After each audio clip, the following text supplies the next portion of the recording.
আমার প্রবলেম হচ্ছে যে আমার ফ্যামিলি দিক থেকে আমার বাবা বডি মিস্ত্রি ছিল, গাড়ির বডি মানে গাড়ির হচ্ছে উনি মেকানিক, ওকে, নিজের ছিল, বিজনেস ছিল। আর ছোটবেলা থেকে দেখে আসছি যে আমার বাবা ফার্স্ট একটা মহিলাকে বিয়ে করে। আপনার মা কি প্রথম স্ত্রী ছিল? আমার মা প্রথম ছিল। তো মহিলাটা ছিল আমাদের বাসার কাজের বুয়া বলে আমাদের বাসায়। বয়স কত বা আপনি কোন ক্লাসে পড়ছেন? আমি অনেক ছোট, একদম ছোট, পরিবারের বড় সন্তান আপনি? হ্যাঁ, সবার বড়। আচ্ছা। তো ছোটবেলা থেকে এগুলো দেখতেছি। তো আমার মা অনেক সুন্দর। তারপর আর যে মহিলাটাকে আমার আব্বু বিয়ে করে উনি অনেক খারাপ দেখতে ছিল, অনেক মানে খারাপ বলতে খারাপ না, আমার আম্মুর কাছেও কিছুই ছিল না।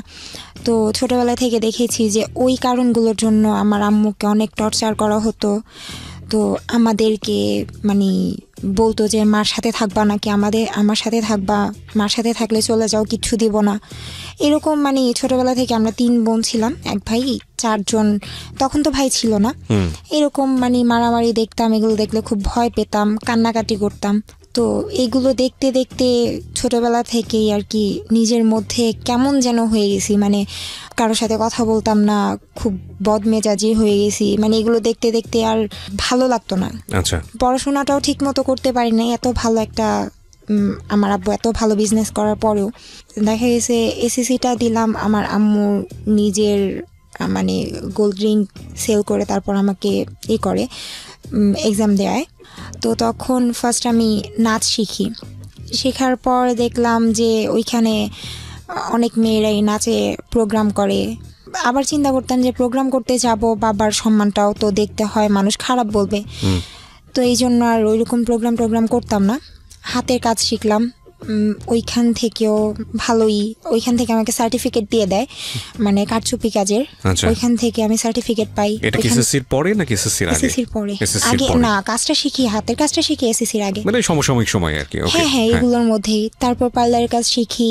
মানে মোটামুটি বলা যায় যে আমার একটা জেদ ছিল যে আমার বাবা যাই করছে আমি এমন কিছু করব, পড়াশোনাটা তো আর সম্ভব হচ্ছে না, আমি এমন ভাবে মানে আমার কাছে পড়াশোনা ছাড়া এমন কিছু বাদ দিব না যেটা আমি পারি না। তো মোটামুটি আমি সব কিছুই পারি আর শিখেছিও। তারপর ওই নাচ যখন শিখতাম ওই সব কাজের পাশাপাশি নাচটা রাখছি। রাগ উঠলেই আমি অনেক ভাঙচুর করতাম, আর সেটা ঘরেই, আর নিজের উপরে অনেক দেখা গেছে লাইক হাত পা কাটতাম। ওই ছোটবেলা থেকে রাগটা বাড়ে আর কি। আচ্ছা। আর বাড়তে বাড়তে এতই বাড়ে যে মানে এক পর্যায়ে দেখা গেছে যে ঘুমের ওষুধটা বেশি খেতাম। আচ্ছা। ঘুমের ওষুধটা বেশি খেতাম। মাঝখানে এমন হয় যে ঘুমের মানে ফার্মেসিগুলোতে একটা নিয়ম করে দেয় যে প্রেসক্রিপশন ছাড়া ওষুধ দিবে না। তো তখন মানে পাগলের মতো করতাম যে ঘুমাতে না পারলে, আমি এখনো পর্যন্ত ঘুমাতে পারি না, তো হাত পা কাটাকাটি করতাম, বিশেষ করে পায়ের হাঁটুর দিকটা কাটতাম যেন কেউ না দেখে। তারপর আম্মু দেখলো যে আমার অবস্থা অনেকটা খারাপ হয়ে যাচ্ছে, প্লাস আমার আব্বুই উল্টাপাল্টা করতেছে, আমি বড় হচ্ছি। এগুলো আসলে মানে একটা মেয়ের জন্য, একটা ফ্যামিলিতে একটা মেয়ের জন্য এই দিকগুলো অনেক খারাপ। যে ফ্যামিলিতে যদি কেউ শুনে যে বাবা এরকম করতেছে, সেখানে বিয়েতেও সমস্যা হয়, প্লাস মেয়েগুলোও মানে অনেক মানে যেমন আমি বিগড়ে যাচ্ছিলাম। তখন আম্মু বলে যে ওরে একটা কিছু দিয়ে ব্যস্ত রাখতে হবে যেন ও এই দিকগুলোতে নজর না দেয়, বা এই দিকগুলোতে যেন মন না আসে। নিজের উপর নিজের রাগ লাগে, কেন এমন একটা ফ্যামিলিতে জন্ম হলাম। আর আমি আমার যেটা আমি ভুল মানে সবচাইতে বড় অপরাধ হয়েছে, আমি আমার মার সাথে খুব খারাপ ব্যবহার করতাম। তো মা শুধু কান্নাকাটি করতো, কিছুই বলতো না, শুধু কান্না করতো, বলতো তোর বাবা এগুলা করে আর তুইও কথা শোনাস। আমি জানি না আমি কেমন দেখতে, বাট আমার ফুপির ফ্যামিলি, আমার মার ফ্যামিলি সবার ভাষ্যমতে সবচেয়ে সুন্দর আমি। না অফকোর্স হয়তো বা মানে তারা ঠিকই বলেছে, কারণ আমরা যে ছবিটা দিয়েছি ফেসবুকে প্রিয় শ্রোতা এবং ইউটিউবে আমরা যে ছবিটা আপলোড করেছি তাতে আপনারা দেখলে বুঝতে পারবেন যে এই মেয়েটার জীবনে আসলে এই ধরনের সিক্রেটস। মানুষের সৌন্দর্যটা আসলে মনে বাহ্যিক দিক থেকে না, তারপরেও লুক একটা অনেক বড় ফ্যাক্ট নিঃসন্দেহে। তো সেই জায়গা থেকে অফকোর্স শি ইজ বিউটিফুল। হ্যাঁ, তারপর অনেক বিয়ের প্রস্তাব আসতো, আমি রাজি হতাম না, কারণ তখন আমার মনে হয় না মানে বিয়ে জিনিসটাকে আমি অনেক হেট করতাম, যে এইগুলো দেখতেছি আমার সাথেও যদি এগুলো হয়, মানে আমার মনের মধ্যে একটাই ছিল যে আমি বিয়ে করব যদি আমাকে ছেড়ে চলে যায়, এই ভয়ের জন্য আমি সংসার জিনিসটা পছন্দ করতাম না, ভয় পেতেন। তারপর এই যে এগুলো দেখতাম, বাবা মার মারামারি, মানে আমি এতটাই হয়ে গেছিলাম যে আমি উল্টাপাল্টা ভাবে যে আমার বাবা এগুলা করে, আমি রাগ করে আমি অনেক ছেলে ফ্রেন্ডদের সাথে ঘোরাঘুরি করতাম, আচ্ছা টি শার্ট পরে ঘুরতাম, তারপর মানে উল্টাপাল্টা যেইভাবে বাবাকে ছোট করা যায়, মাকে ছোট করা যায়, ইচ্ছা করে এগুলো করতাম ওই রাগের বশেই। তো এইগুলোর জন্য অনেক এলাকা থেকে অনেক রেকর্ড আসতো, বলতো যে এগুলা কি করে মেয়ে, এরকম বাবা যদি এরকম চলে, মেয়ে এরকম চলাফেরা করে কেমন লাগে। তো বিয়ের প্রস্তাবগুলো আসলে আমি দেখতে আসতো, তারপর আমি বলতাম আচ্ছা আমি ছেলের সাথে কথা বলবো। ছেলের সাথে কথা বললে আমি উল্টাপাল্টা কথা শোনাই দিতাম, আমি না এটা করি, আমি সিগারেট খাই, আমি হাত কাটি, এটা সেটা করি, আমি কিন্তু আপনার বিয়ে করলে এগুলোই করব। তখন আর ছেলে রাজি হতো না, না করে দিত। মানে ছোটবেলা থেকে একটা জিনিস ছিল যে আমি কখনোই টিচার দিয়ে পড়ি নাই। খো-খো খেলার নাম শুনছেন? জি। ওই খেলাতেও আমি খেলছি। আর 2008 না যেন 9-তে পেপারে আমার ছবি আসছিল, আমরা চ্যাম্পিয়ন হয়েছিলাম ওইখান থেকে স্যার ওরা সবাই বলে যে আমি তুমি পড়াশোনা করো। তো তারপর এসএসসি দেওয়ার পর আমি ভাবলাম যে না থাক, আর পড়াশোনা করে লাভ নাই, কারণ দেখা গেছে যে মার উপর অনেক চাপ পড়ে যাচ্ছে, মা এইখান থেকে সেখান থেকে টাকার ব্যবস্থা করতেছে। তো তখন পড়াশোনা বাদ দিয়ে হাতের কাজগুলো করতেছি আর এই যে ফ্রেন্ডদের নিয়ে ঘোরাঘুরি। তখন মিরপুর 11:30-তে একটা জব পাই আমি, সেটা হচ্ছে সিকিউরিটি অফিসের। Security job? না সিকিউরিটি বলতে উনি আমাকে, অফিসটা ছিল সিকিউরিটি অফিস, তো ওইখানে আমাকে বলছে যে তুমি রিসেপশনে বসবা, শুধু তুমি। আপনি লেখাপড়াটা কি তখন অফ করে দিয়েছেন? হ্যাঁ অফ করে দিয়েছি। কেন অফ করেছেন? এইসব আচরণের কারণে? এইসব আর দেখা গেছে পড়াশোনা চালাতে পারতেছি না, হচ্ছে না, কারণ একটা মেয়ের মানে টিচার ছাড়া অনেক কিছু লাগে, বই খাতা তারপর সব কিছু, এই জন্যই আর পড়ি নাই। তো ওই অফিসে স্যার যেদিন আমাকে বলে তুমি চাকরি করার জন্য আসছো, আমি বলছি জি স্যার। তুমি এতটুকু একটা মেয়ে, তুমি চাকরি করবা? যে স্যার এতটুকু মেয়ে আছে, আপনি আমাকে দেখেন, যদি ভালো লাগে রাখবেন, না ভালো লাগলে নাই। তো উনি আমাকে বললো ঠিক আছে তুমি 1 সপ্তাহ ট্রায়ালে থাকো। তো থাকার পর স্যার আমাকে এত বেশি পছন্দ করে ফেলে, বলতেছে যে ঠিক আছে মমো তুমি এখন থেকে এখানেই থাকবা। তো ওইখানে জব করি। সায়দাবাদ থেকে মিরপুর 11:30 অনেকটা রাস্তা, আমি সেই সকাল ভোরবেলা বের হতাম, আর যেতে প্রায় 2.5 ঘন্টার উপরে লাগতো, তারপর ওইখানে জব করতাম। তো স্যার বলতো যে তুমি এত কষ্ট করে আসো, তুমি এখানে রুম নিয়ে চলে আসো। তো একটা জিনিস আমি কখনো আমার ফ্যামিলিকে ছেড়ে দিইনি, যে ফ্যামিলি থেকে বের হয়ে যাই বা আমি একা থাকবো, এটা কখনো করি। ওখানে কি বেসিক্যালি আপনার ফ্রন্ট ডেস্ক অফিসার ছিলেন আপনি, রিসেপশনিস্ট ছিলেন? আচ্ছা। তারপর ওইখানে 1 মাস জব করার পর তারপর এর চাইতে ভালো একটা জব পেলাম। মানে দেখা গেছে যে এটা অনেক দূর হয়ে যায়, সেক্ষেত্রে আমার স্যালারি ছিল ওই সময়, আমার স্যালারি বলেছিল 8,000 টাকা, উনি দিয়েওছে 8,000 টাকা। তারপর মানে বসুন্ধরাতে আসলাম, বসুন্ধরা সিটিতে আমার এক দাদা আমাকে জব নিয়ে দেয়। ওইখানে ফার্স্ট ছিল 5,000, তারপর এরকম বাড়তে বাড়তে 8,000-এর মতো হয়। তো এরকম অনেক অনেক জায়গায় অনেক ভালো ভালো জব আসছে, ওইগুলোও করেছি। তারপর আম্মু মানে উল্টাপাল্টা তো চলতেছি, দিন দিন আমার রাগ শুধু বাড়ে। পরে আম্মু বলতেছে ওরে দেশেই রাখা যাবে না, আচ্ছা ও মানে ওর এই ফ্যামিলিতেই রাখা যাবে না, ওইখানে থাকলে পাগল হয়ে যাবে। তো আম্মু আমাকে কান্নাকাটি করে অনেক অজুহাত দেখায়, দেখ তুই তো পড়াশোনা ছেড়ে দিছোস, তোর বোনদের তোর ভাইদের পড়াশোনাটা হোক, তুই চলে যা, ওইখানে তুই ভালো থাকবি, আর তুই তো ওয়েস্টার্ন ড্রেস পরে চলাফেরা করা খুব পছন্দ করস, ওইখানে তোর মন মতো সব কিছু হবে। তখন আমি ট্রেনিং করলাম। তো তখন আম্মু বলতেছে, আমি বললাম আম্মু আমি কী কাজে যাচ্ছি? বলতে তুই ফ্রি ভিসায় যাচ্ছিস, তুই যে কোনো একটা কাজ করে নিতে পারবি। তারপর দেশের বাইরে যেদিন যাব, আব্বু কিছুই জানতো না। এমনিতে আব্বু আমাদের খুব আদর করতো, আমাদের বলতে আমাকে বেশি করতো, কিন্তু আমার ভাল লাগতো না যে এই আদরের দাম কি, তুমি যদি উল্টাপাল্টাই করো এই আদরের দাম কি, তুমি ওখানে আমাদের আদরটা তুমি অন্য ছেলে মেয়েদের দিতেছো। তো এগুলো চিন্তা ভাবনা করতাম। তারপর যেদিন আমি চলে যাব তার আগের দিন আমি ব্যাগ ট্যাগ গোছানো শেষ, আব্বুকে বলতেছি, আব্বু বলতেছি কি বলো, আমার সাথে একটু যাবা? কই যাব? বলছি, তারপর আমি আমার আব্বুর হাতটা ধরে কান্না করে দিছি, বলছি যে আব্বু আমি চলে যাব। তারপর আব্বু আর কোনো কথা বলে নাই, আর আমাকে নাও করে নাই যে যেও না বা কিছু, বা তুমি কেন যাচ্ছ, রাগ, মানে ওনার মধ্যে কোনো কিছুই দেখলাম না। জাস্ট একটু মন খারাপ হয়েছে যে আমি চলে যাচ্ছি, যে একটা মেয়ে, এত ছোট একটা মেয়েও চলে যাচ্ছে, এরকম কোনো কিছু আমার আব্বুর ভিতরে ছিল না। তো এয়ারপোর্ট যখন আমি মানে পুরো রাস্তা আমি কান্না করতে করতে যাচ্ছিলাম। তো এয়ারপোর্ট যাওয়ার পর যখন আমি ভিতরে চলে যাব, আব্বু প্রচণ্ড কান্না করে, মানে আব্বুর কান্নাই ফার্স্ট টাইম দেখি, অনেক কান্না করে। তারপর আমি ওইখানে গেলাম, যাওয়ার পর আমি জর্ডান নামার পর 2টা প্লেন চেঞ্জ করতে হয়। ফার্স্ট আমাকে দুবাই না যেন আবুধাবিতে নামায়, 3 ঘন্টা পর তারপর আবার আরেকটা প্লেনে উঠতে হয়। তো দালাল আমাকে একটা লোকাল প্লেনের টিকিট করে দিছিল, ফ্রি ভিসা বলেছিল কিন্তু ফ্রি ভিসা ছিল না। আচ্ছা, প্লাস আমি এই যে যখন আমি যাচ্ছি প্লেনে ওঠার পর অনেক লং একটা জার্নি, আমি অবাক হই ওই জায়গায় যে আমাকে প্লেনে কোনো খাবার দেওয়া হয় না। এখন পরে শুনতে পারি, মানে আমি একজনকে জিজ্ঞেস করলাম যে আচ্ছা খাবার কেন দিল না, বলতেছে আসলে তোমার টিকিটটা লোকাল প্লেনের টিকিট কাটা হয়েছে, এখানে কোনো খাবার দিবে না, খাবারের জন্য আলাদা টাকা দিতে হয়। তো আমি সম্পূর্ণ না খাওয়া ছিলাম।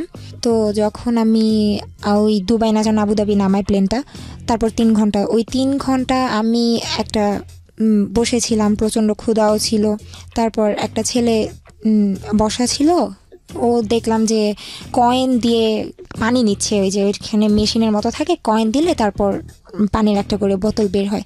তো আমি বলতেছি ভাইয়া একটা কথা বলতেছি কি, আচ্ছা আমাকে একটু পানি দিলে ভালো হয়। তারপর উনি বলতেছে তুমি কি আসার সময় কোনো টাকা নিয়ে আসো নাই?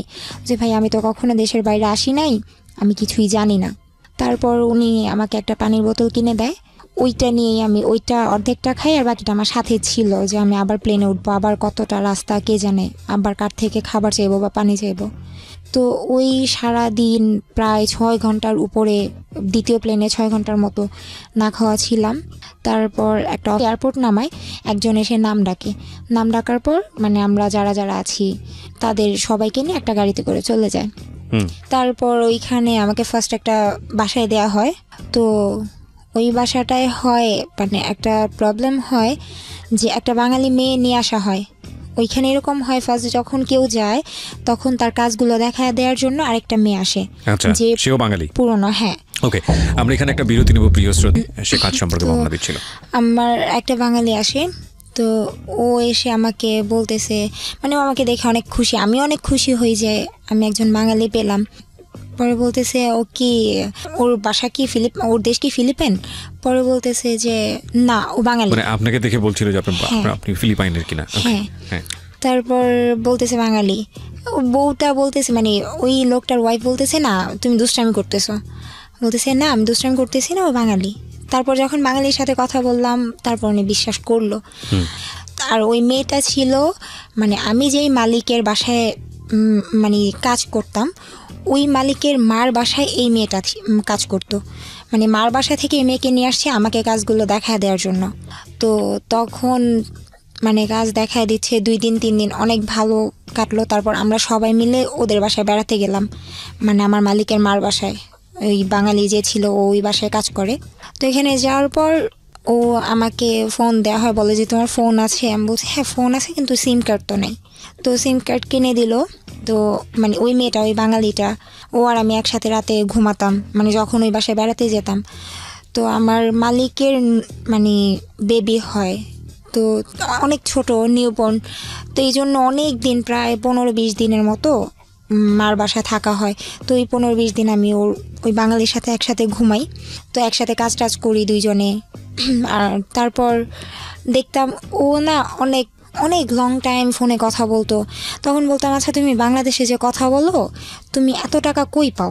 পরে বলতেছে যে এত টাকা কোথায় পাই, টাকাটা হচ্ছে আমার বেতন থেকে কাটে। আমি বলছি আচ্ছা ঠিক আছে, বেতন থেকে কাটে। তারপর ওর ফোন দিয়ে কয়েকদিন কথা বললাম। পরে একদিন হঠাৎ করে আমি দেখতেছি যে ওর কার্ড শেষ হয়ে গেছে, তারপর মানে ফোনের কার্ড শেষ হয়ে গেছে, ও আবার ফোনের কার্ড আনছে। বললাম তুমি টাকা কই পাইছো? পরে বলতেছে যে একটা কথা বলি, কাউরে বলবা না তো? মানে আমাকে তুই করেই বলতো, যেহেতু ফ্রেন্ডের মতো ছিলাম। বলতেছে কাউকে বলবি না। বলছে আচ্ছা ঠিক আছে বলবো না, বলো, আমি আরবি ভাষা জানি না, আমি কিভাবে বলবো? পরে ওই মেয়েটা মানে বলতেছে যে আমি টাকাটা যখন আমার মানে মালিকের, মানে মালিককে তো বাবা বলা হয় আর মহিলাকে মামা বলা হয়, বলতেছে আমি বাবার প্যান্টের পকেটে পাইছি। তুমি প্যান্টের পকেটে পাইছো, কেন টাকাটা ফিরিয়ে দিলা না? বলতেছে যে পাইছি, এটা ওনাদের হিসাবের মধ্যে নেই, আর আমারও তো কার্ড শেষ হয়ে গেছে এই জন্য। পরে আমি আর কিছু বলি নাই, ভাবলাম যে আমি একটা বাঙালি হয়ে তো আরেকটা বাঙালির ক্ষতি করেও লাভ নাই, প্লাস আমি ভাষাও জানতাম না।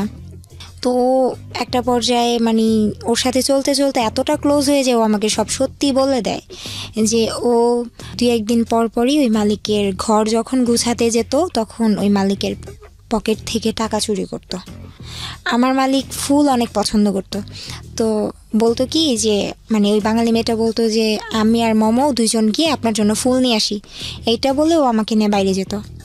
বাইরে গিয়ে অনেক দূরের একটা রাস্তা, মানে যেতে হেঁটে যেত প্রায় 20 মিনিটের মতো লাগে, এত দূরেও যেত, প্রায় 5টা-6টা করে কার্ড নিয়ে আসতো, মোবাইলের রিচার্জ কার্ড। জি।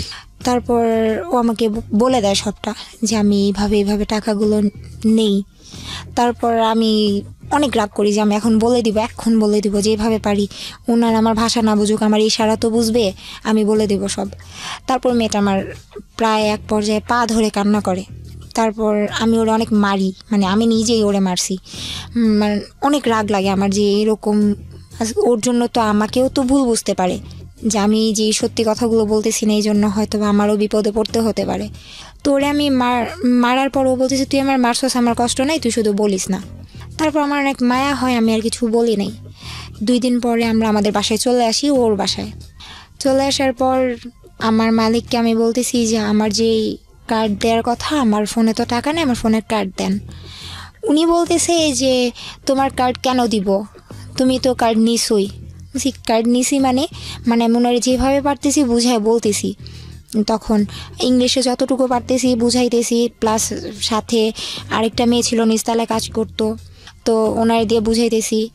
এখন বলতেছে যে শারমিন তো বলতেছে, মানে ওই মেয়েটার নাম শারমিন বলতেছে যে তুমি ওর কার্ড নিয়ে নিছো, প্লাস তোমার এত বড় সাহস, তুমি আমার বাবার পকেট থেকে টাকা চুরি করছো। আমি জাস্ট মানে আকাশটা আমার মাথার উপর ভেঙে পড়ছে যে আমি কি করলাম। মানে ওই মেয়েটা বুঝাইছে যে আমি ওই লোকের পকেট থেকে টাকা চুরি করছি, অথচ আমি ভাষাও জানতাম না, এই জন্য বুঝায় বলতে পারতেছিলাম না। এটা বলার পর আমি প্রচণ্ড কান্নাকাটি করি, বলি যে আমি এটা করি নাই।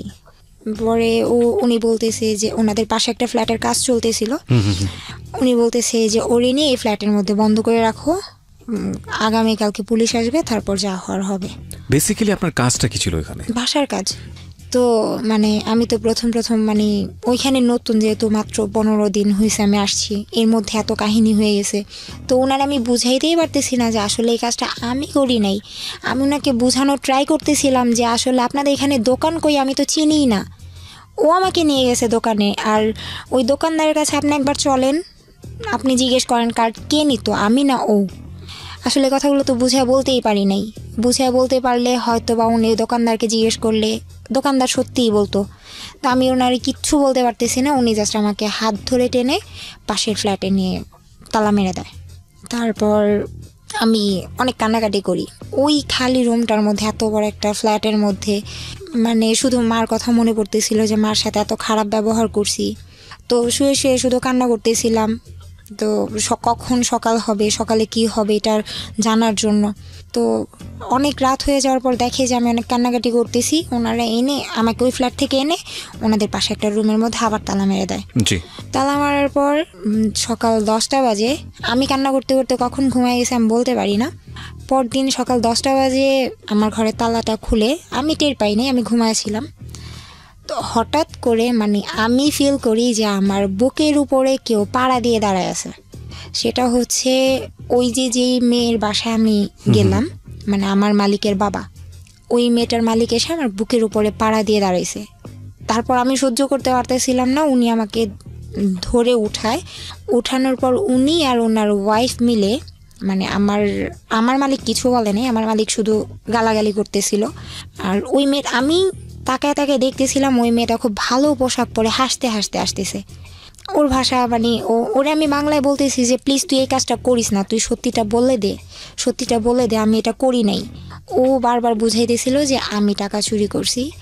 ওই সময়ে মানে বলা যায় এমনভাবে ওরা মারে, মানে আমার লাইফে মনে হয় কোনোদিন আমি এত মার খাইনি। আপনার গায়ে হাত তোলে? 2জন, হাজব্যান্ড ওয়াইফ 2জন একসাথে। তারপর আমার বুকের মধ্যে লাথি দিছিল, তো আমি অনেক দিন সিক ছিলাম, আমার হার্টের প্রবলেম হয়ে গেছিলো। আমি ওনারে বলতেছি, আমার মালিককে বুঝিয়ে বলতেছি, দেখেন ম্যাডাম আমি এটা করি নাই। তারপর উনি আমার কথা কিছুই বুঝতেছে না, কারণ আমি তো বাংলায় বলতেছি, আর ওই মেয়েটা শুধু হাসতেছে। তো তারপর আমাকে নিয়ে বলতেছে, হয়তো ওনাদের মনে মায়া হয়েছিল, কে জানে, ওনারা আমাকে পুলিশের কাছে না দিয়ে যেই অফিস থেকে নিয়ে আসছিল ওই অফিসে দিয়ে আসে। বলতেছে যে ও চুরি করছে, ওরে রাখা যাবে না। তারপর আমি অফিসে এসে খুব কান্নাকাটি করি।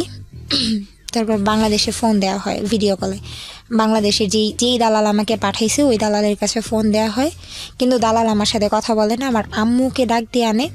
তারপর আমি খুব কান্নাকাটি করে বললাম যে মা এরকম এরকম কাহিনী, আমি চুরি করি নাই, তুমি তো জানোই আমি কেমন, হয়তো একটু বদমেজাজি, কিন্তু এরকম আমি কোনো দিন আমার দ্বারা সম্ভব না।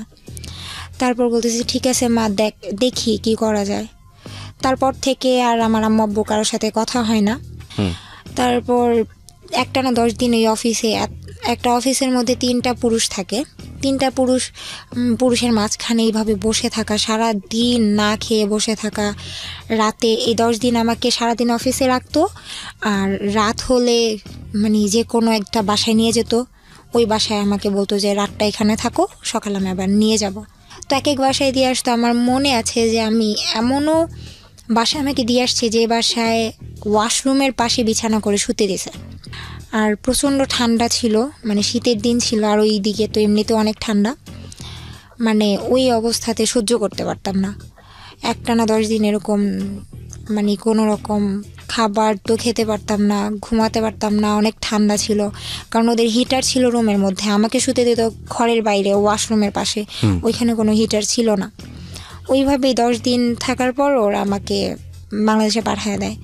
তারপর আবার এখান থেকে বাংলাদেশে পাঠানোর পর আবার তার বলতেছে তুমি আসছো 15 দিনের জন্য, আসছো 15 দিন পর তুমি আবার চলে যাবা। তো আবার আমাকে পাঠিয়ে দেওয়া হয়। তারপর আমি এই যে একেবারে যে বাসায় 3 বছর ছিলাম ওই বাসায় থাকি।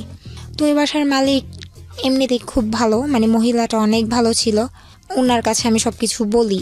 ও তার সাথে বড় কথা, একদিন হয় কি, যে বাসা আমাকে মারধর করা হয়, ওই যে বাসার থেকে আমাকে দেশে পাঠানো হয়েছে, ওই বাসা একটা ছেলে ছিল। তো ওই ছেলেটা একদিন আমার হাত ধরে আমাকে বলতেছিল যে I like you, come with me, ওর সাথে ওর রুমে যেতে বলতেছিল। তো আমি ওই বাঙালি মেয়েটার দিকে তাকাচ্ছিলাম, আমি বলছি ও কী বলতেছে এগুলো, ওর সাথে আমি কিভাবে কি, মানে এটা কোনোদিনও সম্ভব না। ছেলেটা আমার হাত ধরে প্রচণ্ড রকমের টানাটানি করতেছিল। তারপর আমি ওর মার কাছে বিচার দিই এটা যে ও এরকম এরকম করে, হয়তো ওই রাগের বশেই আমার সাথে এরকম ব্যবহারটা করে, জানি না।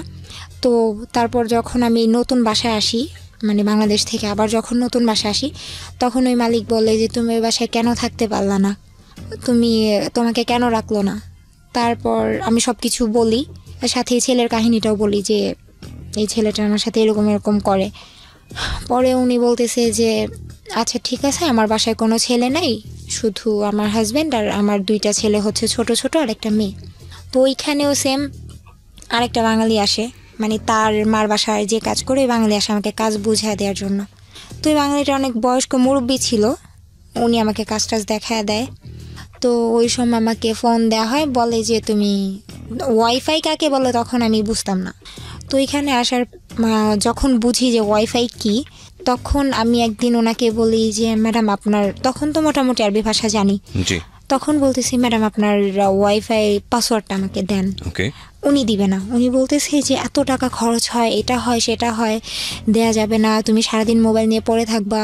মানে ওই বাসার মহিলা ছিল পুলিশ, আর মহিলার হাজব্যান্ড ছিল লয়ার। তো দুইজনেই বাইরে থাকতো, ছেলে মেয়েগুলো আমার কাছে থাকতো। ওয়াইফাই যেদিন নেয় লাইনটা, সেদিন আমি দেখি একটা কাগজের মধ্যে উনি আরবিতে পাসওয়ার্ডটা লিখতেছে। আচ্ছা, আরবিতে লিখতেছে, আরবি বলতে পারি, বাট আরবিতে ওরা নাম্বার যে কি লিখতেছে সেটা তো বুঝতেছি না। তারপর ওই নাম্বারটা আমি নিয়ে, মানে আমি লিখলাম, সেম ওইভাবে লিখে বাইরে গেলাম। মানে ওই বাচ্চা মেয়ে যাকে আমি রাখতাম, ওই বাচ্চা মেয়েটা বলতেছে যে আমি চকলেট খাবো, বাইরে যাব। তারপর ওই চকলেটের উসিলা করে বাইরে গেলাম। যাওয়ার পর আমি সাইডে একটা লোককে জিজ্ঞেস করলাম যে ভাইয়া এটা আমাকে একটু ইংলিশে বলেন, নাম্বারগুলো একটু বলেন। তারপর পাসওয়ার্ডটা উনি বললো, আমি লিখে নিলাম। তারপর আমি বাসায় যাওয়ার পর কানেক্ট করলাম ফোনে।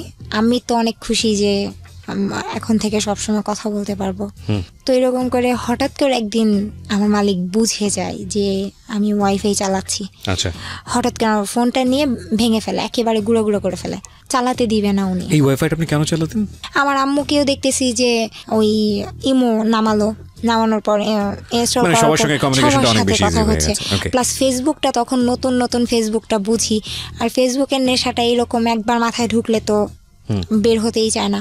ফেসবুক নিয়ে পড়ে থাকতাম সারাক্ষণ, আর ফেসবুকে যার তার সাথে চ্যাটিং করতাম, নতুন জি, okay.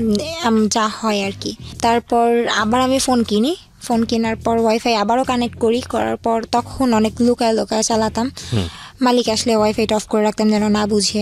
ওই সময় কত টাকা পেতেন আপনি এই কাজ করে? মাত্র 13,000 টাকা। বাংলাদেশের টাকায় 13,000 টাকা। এই টাকাটা আপনি দেশে পাঠিয়ে দিতেন? হ্যাঁ, সব টাকা দেশে পাঠাতাম। ওকে। আর আমি আসছি বাইরে যাওয়ার পর আমি 1 টাকাও নিজে খরচ করিনি, সম্পূর্ণ টাকা দেখা গেছে ওই যে দেখতাম আম্মু অনেক কষ্ট করতেছে, আম্মুকে দিতাম। এর মধ্যে আমার ছোট বোনটার বিয়ে হয়ে যায়। তো ওই ছোট বোনের বিয়েতে 30,000 টাকা দিই আমি, মানে আমার অ্যাকাউন্টে জমা ছিল, শেষ টাকাটুকু আমি দিয়ে দিই যে এটা দিয়ে তুমি বিয়ে দিয়ে দাও, আমি টাকা দিয়ে কী করবো এইরকম বুঝাই। তারপর হঠাৎ করে মানে ফেসবুকে একজনের সাথে কথা হওয়ার পর হঠাৎ করে কেন যেন আমি বলতেছি দেখি কাকে ভাল লাগে, দুষ্টামি করে যে দেখি কাকে ভাল লাগে তার সাথে কথা বলবো। তো একটা ছেলের ছবি দেখলাম, দেখার পর আমি বলতেছি যে দেখতে অত একটা ভালো না, বাট অত একটা খারাপও না। তারপর আমি ওকে অ্যাড পাঠাই, ও অ্যাড অ্যাকসেপ্ট করে না।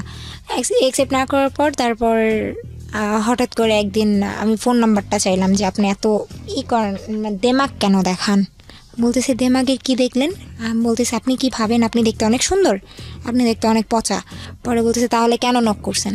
আমি বলছি আমার ভালো লাগছে তাই, আমার একা একা এখানে থাকতে ভালো লাগে না। আচ্ছা, হ্যাঁ, আমার সময় কাটানোর জন্য। আপনি নিজে থেকেই নক করেছেন? হ্যাঁ।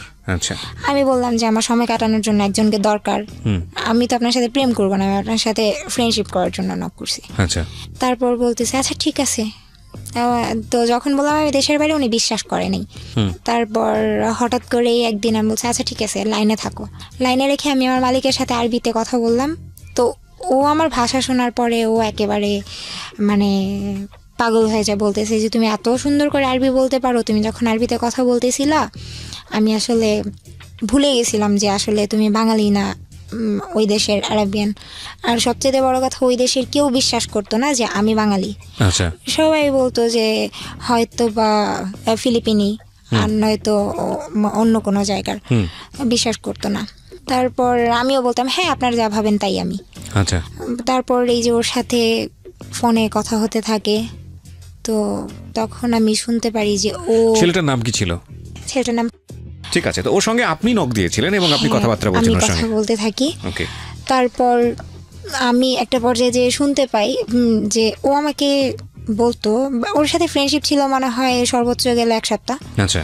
তারপর ওকে আমি বলতাম যে আচ্ছা তুমি আমার জন্য একটা ছেলে খুঁজো, আমি রিলেশন করবো যেন আমি দেশে এসে বিয়ে করতে পারি, যেহেতু বিয়ের জন্য ফ্যামিলি। আপনারা কি ফেক আইডি ইউজ করতেন নাকি নিজেদের ছবি দিয়ে একদম সবকিছু জেনুইন? ওকে। তারপর ছেলে দেখতে বললাম, তো ও বলতেছে আচ্ছা ঠিক আছে দেখতেছি। বলতেছে কিরকম ছেলে পছন্দ তোমার? আমি বললাম যে কিরকম ছেলে পছন্দ, আমি অনেক সবচেয়ে বড় কথা আমি লম্বা ছেলে অনেক পছন্দ করি, আর যেমনই হোক ছেলে যেন শিক্ষিত হয়, কারণ একটা শিক্ষিত মানুষ কোনোদিনও অ্যাটলিস্ট আমার বাবা মা যেরকম করে সেরকম করবে, গায়ে কখনো হাত তুলবে না, সংসারের মধ্যে অশান্তি করবে না, খারাপ ব্যবহার করবে না, এইগুলাই। তো তখনও বলতো আচ্ছা ঠিক আছে। আর আমি ওর কাছে সবকিছু শেয়ার করতাম, আমার বাসায় এটা হচ্ছে সেটা হচ্ছে, আমার বাবা মা এইগুলো করতো। আসলে কি মন খারাপ থাকতো, কথাগুলো শেয়ার করার জন্য একজনকে দরকার ছিল। তারপর হঠাৎ করে ও অনেক ছেলেকে দেখায়, আমি আসলে বুঝাতে যাচ্ছিলাম আমার কাউকেই ভালো লাগে না, আসলে আমি তোমাকে পছন্দ করি। আচ্ছা, এটা আপনি বুঝাতে যাচ্ছিলাম। ওকে। ও বুঝতো কিন্তু আমাকে বুঝতে দিত না যে ও বুঝতেছে। তারপর হঠাৎ করে মানে আমার রাগ, মানে অনেক মেজাজ গরম হয়েছে। আমি তুমি কি বুঝো না, ঢং করো, তুমি বুঝতেছো ঠিকই যে আমি তোমাকে পছন্দ করি, তারপরে তুমি এমন কাহিনী করতেছো। পরে বলতেছে আচ্ছা ঠিক আছে তোমাকে আমি 20 তারিখে একটা কথা বলবো। কি কথা তুমি এখনই বলো? বলতেছে তোমার জন্য ছেলে দেখছি। ছেলে দেখছো, বলো না, নাম ছবি দাও। ও দিবে না, বলতেছে যা দেয় 20 তারিখে দিব। তো 20 তারিখ আসে, আমি তো ওয়েট করতেছি কার কথা বলবে কার কথা বলবে। আমি মনে মনে ভাবতেছিলাম হয়তো ও নিজের কথাই বলবে। তারপর আপনাকে বলেছিল কিছু, যে আপনি ওর ফেসবুক আইডি দেখে ওর সঙ্গে জিজ্ঞেস করছিলেন যে হ্যাঁ। তুমি কোথায় থাকো কি করো, হ্যাঁ, তখন কি বলেছিল? ওর বাসা ঠিকানা বলে যে আমি এখানে পড়াশোনা থাকি, করছে কিনা বা পড়াশোনা করছে। হ্যাঁ, কোথায় পড়াশোনা করছে? তখন অনার্স মনে হয় অনার্সে পড়তেছে তখন, এরকম কথা বলেছে? হ্যাঁ। ওকে, ঠিক আছে। তারপর ওর সাথে কথা চলতে থাকে। 20 তারিখের ঘটনা। হ্যাঁ, রাত 12টা 1 ও আমাকে বলতেছে I think I love you. মানে কি? আপনার সঙ্গে ফেসবুকে কথা চলার কতদিন পরের ঘটনা এটা? এই তো 1 সপ্তাহ পর। 1 সপ্তাহ পর? 1 সপ্তাহের মধ্যে? 1 সপ্তাহের মধ্যে। I think I love you. Okay, হ্যাঁ। তারপর আমি বলতেছি যে কি বলছো, আমি শুনি নাই। ও বলতেছে আই লাভ ইউ। তারপর আমি অনেক খুশি যে আসলে আমি যেটা চাইছিলাম, আমি তো চাইছিলাম ও আমাকে প্রপোজ। যেখানটায় ছিলাম আমরা, মোমো। তারপর ও আমাকে বলে প্রপোজ করলো। তারপর আমি ওকে বললাম আচ্ছা আমি 5 মিনিট পর ফোন দিই। আচ্ছা। তো বলতেছে কেন 5 মিনিট পর ফোন দিবা? বলতেছে একটু কাজ আছে বলে। মানে অনেক বেশি খুশি ছিলাম। ও কি জানতো যে আপনি জর্ডানে কি ধরনের কাজ করেন? হ্যাঁ, সব জানতো, সব বলে দিছি। মানে আপনার লাইফের আদ্যপান্ত সব জানতো? হ্যাঁ। না, আর যখন ফ্রেন্ডশিপ হয় তখনই বলি যে আমি এই কাজ করি, আর ফ্যামিলি ব্যাকগ্রাউন্ড এরকম। ওকে। তো তখন ও যখন আমি বললাম 5 মিনিট, ও বলতেছি কেন কি হয়েছে? আমি বলছি যে না 5 মিনিট পর ফোন দিতেছি। বললাম ফোনটা রাখি। মজার কথা, আমি আমার রুমে গিয়ে এত বেশি খুশি ছিলাম, মানে আমি আমার খাটের উপর প্রচন্ড লাফালাফি করতেছিলাম। একটা বার আমার খাটটা ভেঙে গেছিল। ওহো, ওকে। ও যে খুব বেশি সুন্দর তাও না, মানে আমার দিক থেকে অনেক। আচ্ছা। তো ওর সাথে রিলেশন হওয়ার পর আস্তে আস্তে মানে ওর সাথে কথা চলতে থাকে। তো এর মধ্যে হঠাৎ করে একদিন বলতেছে, সারা রাত কথা বলতো, আমরা দুইজন একসাথে কথা বলতাম ভিডিও কলে। টাইমের একটা ব্যাপার ছিল যে বাংলাদেশের 4 ঘন্টা ডিফারেন্স ছিল। মানে আগানো না পেছানো? আগানো ছিল। ওরা ছিল আগানো। হ্যাঁ, ওকে। বাংলাদেশ ছিল আগানো। তো এখন আমি যখন ফোন দিতাম ওর এখানে, আমার এখানে যদি রাত 10টা বাজতো, ওর এখানে প্রায় অনেক রাত হয়ে যেত। তো এখন ভিডিও কলে ও কি করতো, ভিডিও কলে আমার সাথে লাইনে থাকতো। আমি বলতাম যে আমি সারাদিন এত কাজ করছি, আমার খুব খারাপ লাগতেছে, আমি একটু ঘুমাই। আচ্ছা। ওর বলতেছে হ্যাঁ ঘুমাও। ও লাইনে থাকতো, আমি ফোনটা এক সাইডে রেখে আমি ঘুমিয়ে যেতাম। মানে এমন ভাবে রাখতাম যেন আমাকে দেখতে পারে। ওকে। তো মানে সম্পর্কটা এরকম পর্যায়ে ছিল? হ্যাঁ, এত ভালো ছিল। ইভেন আমি যখন গোসল করতে যেতাম ও বলতো যে আমি লাইনে আছি, তুমি 24 ঘন্টা আমাকে লাইনে রাখবা। তো তখনও আমি বেসিনের উপরে ফোনটা রেখে আমি আমার মতো গোসল টোসল শেষ করে ঘরে আসতাম। মানে এটা কি, মানে এরকম একটা সেনসিটিভ মুহূর্ত ওকে আপনি সাথে রাখতেন? হ্যাঁ, মানে 24 আওয়ার্স আমার সাথে থাকতো। ওকে। তো তারপর খাওয়া দাওয়া সব কিছুতেই। তো হঠাৎ করে একদিন দুপুর দিকে কথা বলতেছি, তো ও আমাকে মানে অন্যরকম একটা কথা বলে যে যেটা ভিডিও কলে হ্যাঁ আমার সাথে লাইনে থাকতো সব সময়, বাট যেটা হতো যে ফোন সেক্স বলতে যেই ব্যাপারটা হয় সেটা ফার্স্ট ও আমাকে বলে যেদিন, সেই দিন ওর সাথে আমি ফোনে কথা বলতেছি আর আমার হাত পা কাঁপতেছিল। আমি বলছি যখন আমি তোমার সাথে ভিডিও কলে কথা বলি তখন আমি তোমার দিকে তাকাই না, আমি আমার মতো কাজ করতে থাকি, এই জন্য অত একটাই লাগে না। তো কথা বলতে বলতে হঠাৎ করে মানে আমার হাতে একটা ব্যাগ ছিল, ব্যাগের মধ্যে মানে ওই বাচ্চারা খেলে না, ওরা মনে হয় গ্লাস ভেঙে রেখে দিছিল। তো ওইটার সাথে ওর সাথে ফোনে কথা বলতে বলতে আমি এতই হয়ে গেছি, ওইটার সাথে লেগে আমার ডান পায়ের এই যে হাঁটুর নিচে এই জায়গাটায় এতটা কাটে, মানে আমি টেরও পাই না, মানে কেটে গেছে অলরেডি, মানে একদম রক্ত দিয়ে ভেসে যাচ্ছে, আমি বলতে পারি না, বাসায় কেউ ছিল না। তো হঠাৎ করেই আমার এমন একটা অবস্থা, ওর আমি বলতেছি আচ্ছা আমি একটু আমার কেমন যেন লাগতেছে, বলতেছি কি হয়েছে? আচ্ছা পাটা এত গরম লাগতেছে কেন? তখনও ওর সাথে আমি লাইনে কথা বলতেছি, বলছে কেন তুমি কি করতেছো? না কিছু করি না, আমি পায়ে না একটু আগে ব্যথা পেয়েছি। বলছে কিভাবে ব্যথা পেয়েছো? বলতেছে দেখো কি হয়েছে। যখন আমি পায়ের দিকে তাকাই ফার্স্ট আমার ফ্লোরের দিকে চোখ যায়, যেমন ফ্লোরটা পুরো একদম ব্লাড দিয়ে যাতা অবস্থা। তো আমি আমার পাটা কাপড়টা উঠায় দেখতেছি পা থেকে মানে রেলে কাটা লাশ যেরকম হয়ে যায়, একদম মাংসটা ভিতর থেকে একেবারে কেটে যায়, এইরকম একটা অবস্থা হয়ে গেছে, অথচ আমার হুশই নাই। ওর সাথে কথা আমি এত ব্যস্ত। তো ওইটা দেখার পর আমি অনেক জোরে চিৎকার করি, বাসায় কেউ ছিল না, বাচ্চাগুলো স্কুলে ছিল। তো ও তখন চিৎকার শুনে ভিডিও কল দেয়। তো ভিডিও কলটা আমি রিসিভ করার পর ওকে আমি দেখানোর পর ও কান্নাকাটি করতেছে, কি হয়েছে, তাড়াতাড়ি পা বাঁধো। তো সাথে আমার একটা কাপড় ছিল, হেজাব ছিল, হেজাবটা খুলে আমি পাটা বাঁধি। তারপর এক পর্যায়ে ওইটা দেখার পর আমি সেন্সলেস হয়ে যাব এমন অবস্থা। ও শুধু আমার ফোনটা তো আমার হাতেই ছিল, ও ও আমাকে বলতেছে যে গেটটা খুলো, চিৎকার করে আমাকে ডাকতেছে, মামা গেটটা খুলো, গেটটা খুলো। তুমি যদি এখন গেটটা না খোলার, যদি তুমি এইভাবে এই বন্ধ ফ্ল্যাটের মধ্যে যদি তুমি সেন্সলেস হয়ে যাও, হয়তো বা ব্লিডিং হতে হতে তুমি মারাও যেতে পারো। রাইট। তো আমি বারবার আমার পায়ের দিকে তাকাচ্ছি আর চিৎকার করতেছি। তারপর কোনো রকমের মানে পড়ে গেছি আমি মাটিতে। ও আমাকে ডাকতেছে, বলতেছে যে তুমি যদি এখন না উঠে গেটটা যদি না খুলো, তোমার সাথে আমার কোনো সম্পর্ক রাখবো না। এইটা শোনার পর আমি কিভাবে যে উঠছি আমি নিজেও জানি না, আমি গেটটা খুলছি। খোলার পর 4 তলায় আমার ফ্ল্যাটটা ছিল, আমি নিচে গেছি। নিচে যাওয়ার পর তারপর আমাকে ওই একজন দেখার পর আমাকে হসপিটালে নিয়ে যায়। তখন ও ফোনটা রাখে যে আমি হসপিটালে যাচ্ছি। ওই পর্যন্ত যতক্ষণ ওর সাথে কথা বলতেছিলাম ভালো ছিলাম। যখন হসপিটালে যাওয়ার পর আমার পায়ের কাপড়টা খুলে তারপর আমি দেখার পর একেবারে সেন্সলেস হয়ে যাই। ওকে। তো তখন ডাক্তার অনেক অবাক হয় যে তুমি এত বড় একটা অ্যাক্সিডেন্ট নিয়ে তুমি এখন এই মুহূর্তে এসে সেন্সলেস হইলা, তার আগে পর্যন্ত তুমি কিভাবে ঠিক ছিলা? বলছি আমি জানি না। না, এরকম শক্তি আছে, লাভের এরকম শক্তি আছে, এর চেয়ে বড় বড় শক্তি আছে, আমি এটা আমার জানি জানা না। আছে। তারপর বাসায় আসার পর ওদের এখানে একটাই হচ্ছে যে যত বড় দুর্ঘটনাই ঘটুক ওরা চিকিৎসা করাবে, বাট তার 5 মিনিট পর থেকে কাজ করতে হবে। পা কাটা নিয়ে কাজ করতে হচ্ছে, হাঁটতে পারি না, সব কিছু করতেছি। তো ও তখনও পর্যন্ত ভিডিও কলে থাকতো সবসময় 24 ঘন্টা। তারপর দেখা গেছে যে জ্বর আসতো রাতে অনেক, কাটা পায়ের জন্য। তারপর ও লাইনে থাকতো, বলতো যে শান্ত হও, আমাকে সান্ত্বনা দিত, মানে অনেক 24 আওয়ার্স কোম্পানি যেটাকে বলে। হ্যাঁ। খেয়াল করবেন, যারা শুনছেন তারা খেয়াল করবেন, বিশেষ করে টিনেজার যারা, মানে এই ফেসবুক, ইউটিউব, ভাইবার, হোয়াটসঅ্যাপ, ইমো বা আরও সকল যে অ্যাপ্লিকেশনগুলো আছে যারা ব্যবহার করেন র্যান্ডামলি, এবং এগুলো কি যারা সম্পর্কের বিশ্বস্ততার জায়গা, এগুলো তো আসলে টুল মাত্র না, একটা টেকনোলজি, এগুলোর তো কোনো দোষ নাই, দোষটা হচ্ছে আমাদের।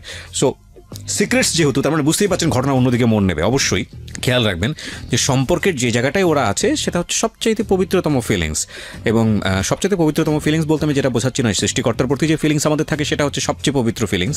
তারপরে যদি আমরা বলি যে প্রেম, প্রীতি, ভালোবাসার সম্পর্কের জায়গাটা, এবং সেটাও যদি রিলিজিয়াস জায়গা থেকে বলি সেটার একটা ডিফারেন্ট শেপ আছে, কিন্তু আমরা যদি ইন জেনারেলি বলি তাহলে মানুষের মনের মধ্যে যেই মারাত্মক রকমের ফিলটা জন্ম হয় সেটা ভালোবাসলেই জন্ম হয়, এবং সেটা দ্বিপাক্ষিকভাবেই যখন খুব অনেস্টির জায়গায় থাকে সেটা খুব চমৎকার একটা ফিলিংসের জায়গা। তো সেই জায়গাটায় আছে হচ্ছে গল্পটা, এবং খেয়াল রাখবেন এটা অনেকের জীবনেই ম্যাচ হবে। আজকের এই সিক্রেটসটা অনেকের সাথেই মিলে যাবে। বলুন। তারপর সবসময় থাকতো ফোনে। আস্তে আস্তে সুস্থ হই। আর এইদিকে ওর প্রতি আমি এতটাই অ্যাডাক্টেড হয়ে যাই যে আমার এইদিকে কাজে মন নাই, কাজ করতে পারতাম না ঠিক মতো, রাগারাগি করত। তো তারপর ওর সাথে মানে এরকম কথা হতো, আর কাজের অনেক তো ব্যাঘাত ঘটতই। তারপর আস্তে আস্তে ওকে আমি দেখতাম যে রাতের পর রাত ও জেগে থাকতো, দিনের পর দিন জেগে থাকতো। তো একদিন আমি বলতেছি, আচ্ছা তুমি এত সারা দিন রাত না ঘুমিয়ে কেমনে থাকো? একটা মানুষ কিভাবে সম্ভব, কিভাবে তুমি এভাবে থাকো? পরে বলতো যে না, তোমার অনেক লাভ করি, তোমার সাথে থাকতে পারি না, এটা সেটা, এই জন্য। তো আমি অনেক খুশি যে এরকম একটা মানুষ আমি পাইছি যে নাকি আমাকে অলওয়েজ সাপোর্ট করে। তারপর হঠাৎ করে একদিন দুষ্টামি করে বলতেছে, আচ্ছা তুমি যদি কখনো শুনো যে আমি ইয়াবা খাই, তুমি কি করবা?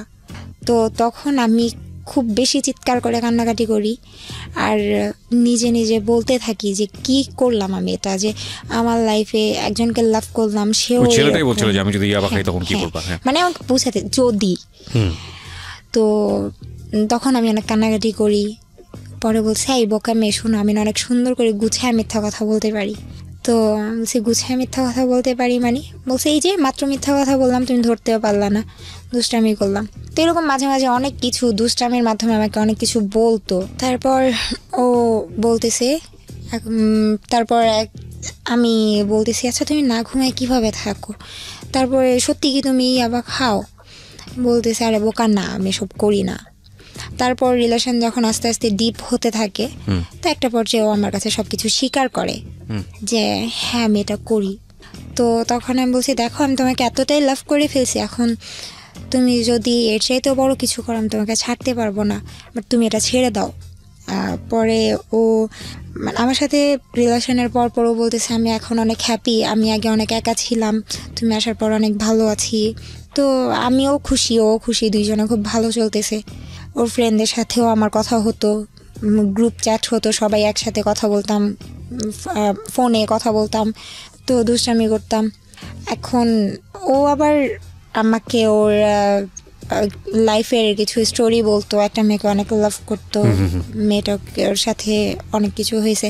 তো এরকম অনেক মেয়ের কাহিনী আমি শুনছি ওর থেকে। শুনতে শুনতে শুনতে শুনতে কতগুলা মেয়ে যে হয়েছে হিসাব নাই, প্রত্যেকটার সাথে ফিজিক্যাল করছে। এগুলো বলেছে আপনাকে? হ্যাঁ। ওকে, তো আপনার খারাপ লাগতো না এগুলো শুনলে? কান্না করতাম, বুঝতে দিতাম না। তারপর আবার মনকে বুঝাতাম আসলে ও তো আমাকে সত্যিটা বলতেছে, এটাই বেশি। ও চাইলে আমাকে লুকায় রাখতে পারতো, হাইড করতে পারতো, আমি তো জানতেও পারতাম না, সমস্যা নাই। তো হঠাৎ করেই একদিন এত রাগ লাগে, রাগটা ওর প্রতি না অন্যজনের প্রতি রাগ করে আমি কাচের একটা গ্লাস ভেঙে আমি আমার হাত কাটিয়েছি। আমার হাতে এখনো দাগ আছে, হাত কাটি। তো এটা নিয়ে অনেক রাগ করে যে খারাপ মেয়েরা এগুলো করে, এটা সেটা করে। আচ্ছা ঠিক আছে আর করবো না। ও বলতেছে যে তুই অন্য কোনো কারণে কাটোস নাই, তুই অন্য কোনো ছেলের জন্য কাটছস। 24 ঘন্টা তুমি আমার সাথে আসো, আমি অন্য কোনো ছেলের জন্য কেন কাটবো? তো এটা গেল। আরেকদিন মানে আমি রান্না করতাম ওর সামনে, মানে ওই যা করার আর কি, ডেইলি লাইফ 24 ঘন্টা সে সাথে থাকতো, ও আমার সাথে থাকতো। তো হঠাৎ করে একদিন রাতের বেলা কি নিয়ে যেন ওর সাথে আমার ঝগড়া হয়েছে। এখন আমি বলছি দেখ আমি কিন্তু মারা যাব। বলছে তুই মারা যাবি। আর ও অনেক খারাপ ভাষায় গালি দিত আর মিথ্যা বলতো। সেগুলো আপনার কাছে মধুর লাগতো? হ্যাঁ মধুর লাগতো প্রথম এক্স্যাক্টলি প্রথম এগুলো মধুর লাগে, আমি কিছুই বলতাম না। তারপরে আস্তে আস্তে যখন দেখি গালির পরিমাণ বাড়তেছে, আমিও তখন গালাগালি শুরু করে দিই। মানে ও যেমন ওর বাবা মা তুলে গালি দিচ্ছে, তখন আমি ওর বাবা মা তুলে গালি দেওয়া শুরু করি। এটা কি মানে আপনাদের তখনও দেখা হয়নি, সবকিছু ভার্চুয়ালি হচ্ছে? মানে ভিডিও কলে সব হচ্ছে, ওর সামনে গোসল করতেছি, ফোন সেক্স হচ্ছে, সব হচ্ছে। তো কিন্তু ওর সাথে আমার এখনো দেখাই হয়নি। পয়েন্ট করবেন এগুলো, কারণ আমরা এই যুগেই বসবাস করি। ইনফ্যাক্ট আজকালকার যুগে একটা মানুষকে রিচ করা দেশের এই প্রান্ত থেকে বিশ্বের যে কোনো প্রান্তেই থাকুক না কেন, ইটস মানে টাইম ফ্যাক্ট, কয়েক সেকেন্ডের ব্যাপার। টেকনোলজি আমাদেরকে সেই জায়গাটায় নিয়ে গেছে। একটা সময় ছিল যখন আমরা শুনেছি এরকম আমাদের নানি দাদিদের কাছ থেকে, বাবা মায়ের কাছ থেকে, যে একটা ছেলে এবং একটা মেয়েকে প্রপোজ করতে মাসের পর মাস চলে যেত, বছরের পর বছর চলে যেত, রাস্তায় দাঁড়িয়ে থাকতে থাকতে স্যান্ডেলের তলা ক্ষয় হয়ে যেত, তারপরেও সে প্রপোজ করার সাহসটা পর্যন্ত পেত না, এবং তারপর সে সম্পর্ক মোড় নিতে তো আরও সময়ের ব্যাপার। কিন্তু এখন বিষয়টা এরকম হয়, সম্পর্কে মোড় নেওয়া, তারপরে বিবাহ সাথী, তারপরে ঘর সংসার, তারপরে শারীরিক সম্পর্ক, বিভিন্ন বিষয় থাকে না? তো এখানে বিষয়টা হয়ে গেছে এরকম যে আগে সব কিছুর আগে শারীরিক সম্পর্ক। কারণটা হচ্ছে এটা খুব সহজেই প্রপোজ করার পেছনের অন্যতম কারণটা হচ্ছে ছেলেটা যখন মেয়েটাকে বলছে, বা ভাইস ভার্সা যদি বলি, মেয়েটা যখন ছেলেটাকে বলছে, তখন কোনো দায় থাকছে না। দায় বলতে আমি যেটা বোঝাচ্ছি যে আমি যে কথাটা বললাম মেয়েটাকে বা ছেলেটাকে বললাম, যদি ছেলেটা মন খারাপ করে কিংবা মেয়েটা যদি মন খারাপ করে, তাহলে যদি সে কোনো অ্যাকশন নেয়, সে অ্যাকশনটা কত দূর পর্যন্ত যেতে পারে। এই জায়গাটায় আমাদের একটা প্রচণ্ড রকমভাবে সিকিউরিটি আছে যে ভার্চুয়াল বলো এইসব হয়, এবং ঠিক আছে it's okay, let's do it, দরকার কি সম্পর্কে যাওয়ার জন্য। কিন্তু মূল কথা হচ্ছে একবার যদি আপনি এই সব জায়গাতে ঢোকেন এবং সেটা যদি বিশ্বস্ততার সম্পর্ক না হয়, কিংবা বিশ্বস্ততার সম্পর্ক না হয়েও যদি এরকম বিষয় হয়, যদি লস হয় তাহলে দ্বিপাক্ষিকভাবেই লস হওয়ার সম্ভাবনা আছে, সেই জায়গাটাও যদি না হয়, তাহলে এটা অনেক বড় একটা বিপদের কারণ হতে পারে। আমরা কথা বললেও যে কালকে থেকে এইসব সব কিছু বন্ধ হয়ে যাবে ইন্টারনেটের দুনিয়াতে, এটা আমি বিশ্বাস করি না। তবে কিছু মানুষ সতর্ক হবে, আর আজকের এই গল্পটা শুনলে অনেকেই সতর্ক হবে, এবং শুধু সতর্ক না, ভয়ানকভাবে সতর্ক হবে। সামনের দিকে আগাই। তারপর আমি দুজন এত রাগারাগি, এত গালাগালির মধ্যে পরে হঠাৎ করে কি নিয়ে যেন অনেক বড় একটা ঝগড়া হয়। তো ওরে আমি বলতেছি দেখ আমি কিন্তু সুইসাইড করব। বলতেছে, আর আমি একটু বলি যে আমার রুমটা ছিল, বাড়িটা ছিল ডুপ্লেক্স, ডুপ্লেক্সের নিচতলাতে ছিল বসার রুম, দোতলাতে ছিল শোয়ার রুম, আর দোতলার সাইডে আরেকটা মানে আলাদা করে ছাদের মতো করা, যেখানে সাইডে বাগান করা, আর আমার রুমটা ছিল তার পাশেই। মানে পুরো বাড়িটার মেট হিসেবে ছিলেন, মানে সার্ভিস দিতেন। তো আমার ওই সাইড, আমার রুমটা এমন একটা সাইডে ছিল, প্লাস আমার রুমের বাইরে যে মেন গেটটা থাই গ্লাস লাগানো ছিল, যে আমি যদি এখানে চিৎকার করে মরেও যাই আমার পাশের রুমের কেউ শুনবে না। একটু দূরেতে ছিল রুমগুলো। তো ওরে আমি বলতেছি যে দেখো, বাড়িটা কি একজনেরই ছিল? হ্যাঁ, একজনেরই ছিল। মালিক কি করতেন বাড়ির? মালিক লয়ার, আইনজীবী ছিলেন। আচ্ছা, ওকে। তো ওরে আমি বলতেছি দেখো, আমি এখানে একা একা থাকি, আমার ফ্যামিলি ছাড়া থাকি, এমনিতেই মানসিক একটা চাপ আমার ভিতরে, আর আমি বাবা মা ছাড়া কখনো থাকি না, এখানে থাকি। তোমাকে নিয়ে আমি হয়তো বা ভালো আছি, বাট তুমি এমন কিছু করো না যাতে আমার উল্টাপাল্টা আমার মরে যেতে ইচ্ছা করে। ওকে। তো ওরে আমি বলতেছি, ও আমাকে তুই করে বলতেছে, আমি তুই করে বলতেছি, আমি দেখ আমি কিন্তু মরে যাব। বলতেছে যে যা, তাতে আমার কি? বলছে সত্যি কিন্তু। পরে বলতেছে যে হ্যাঁ মরে যাবি, কি করবি? আমি গলায় দড়ি দিব।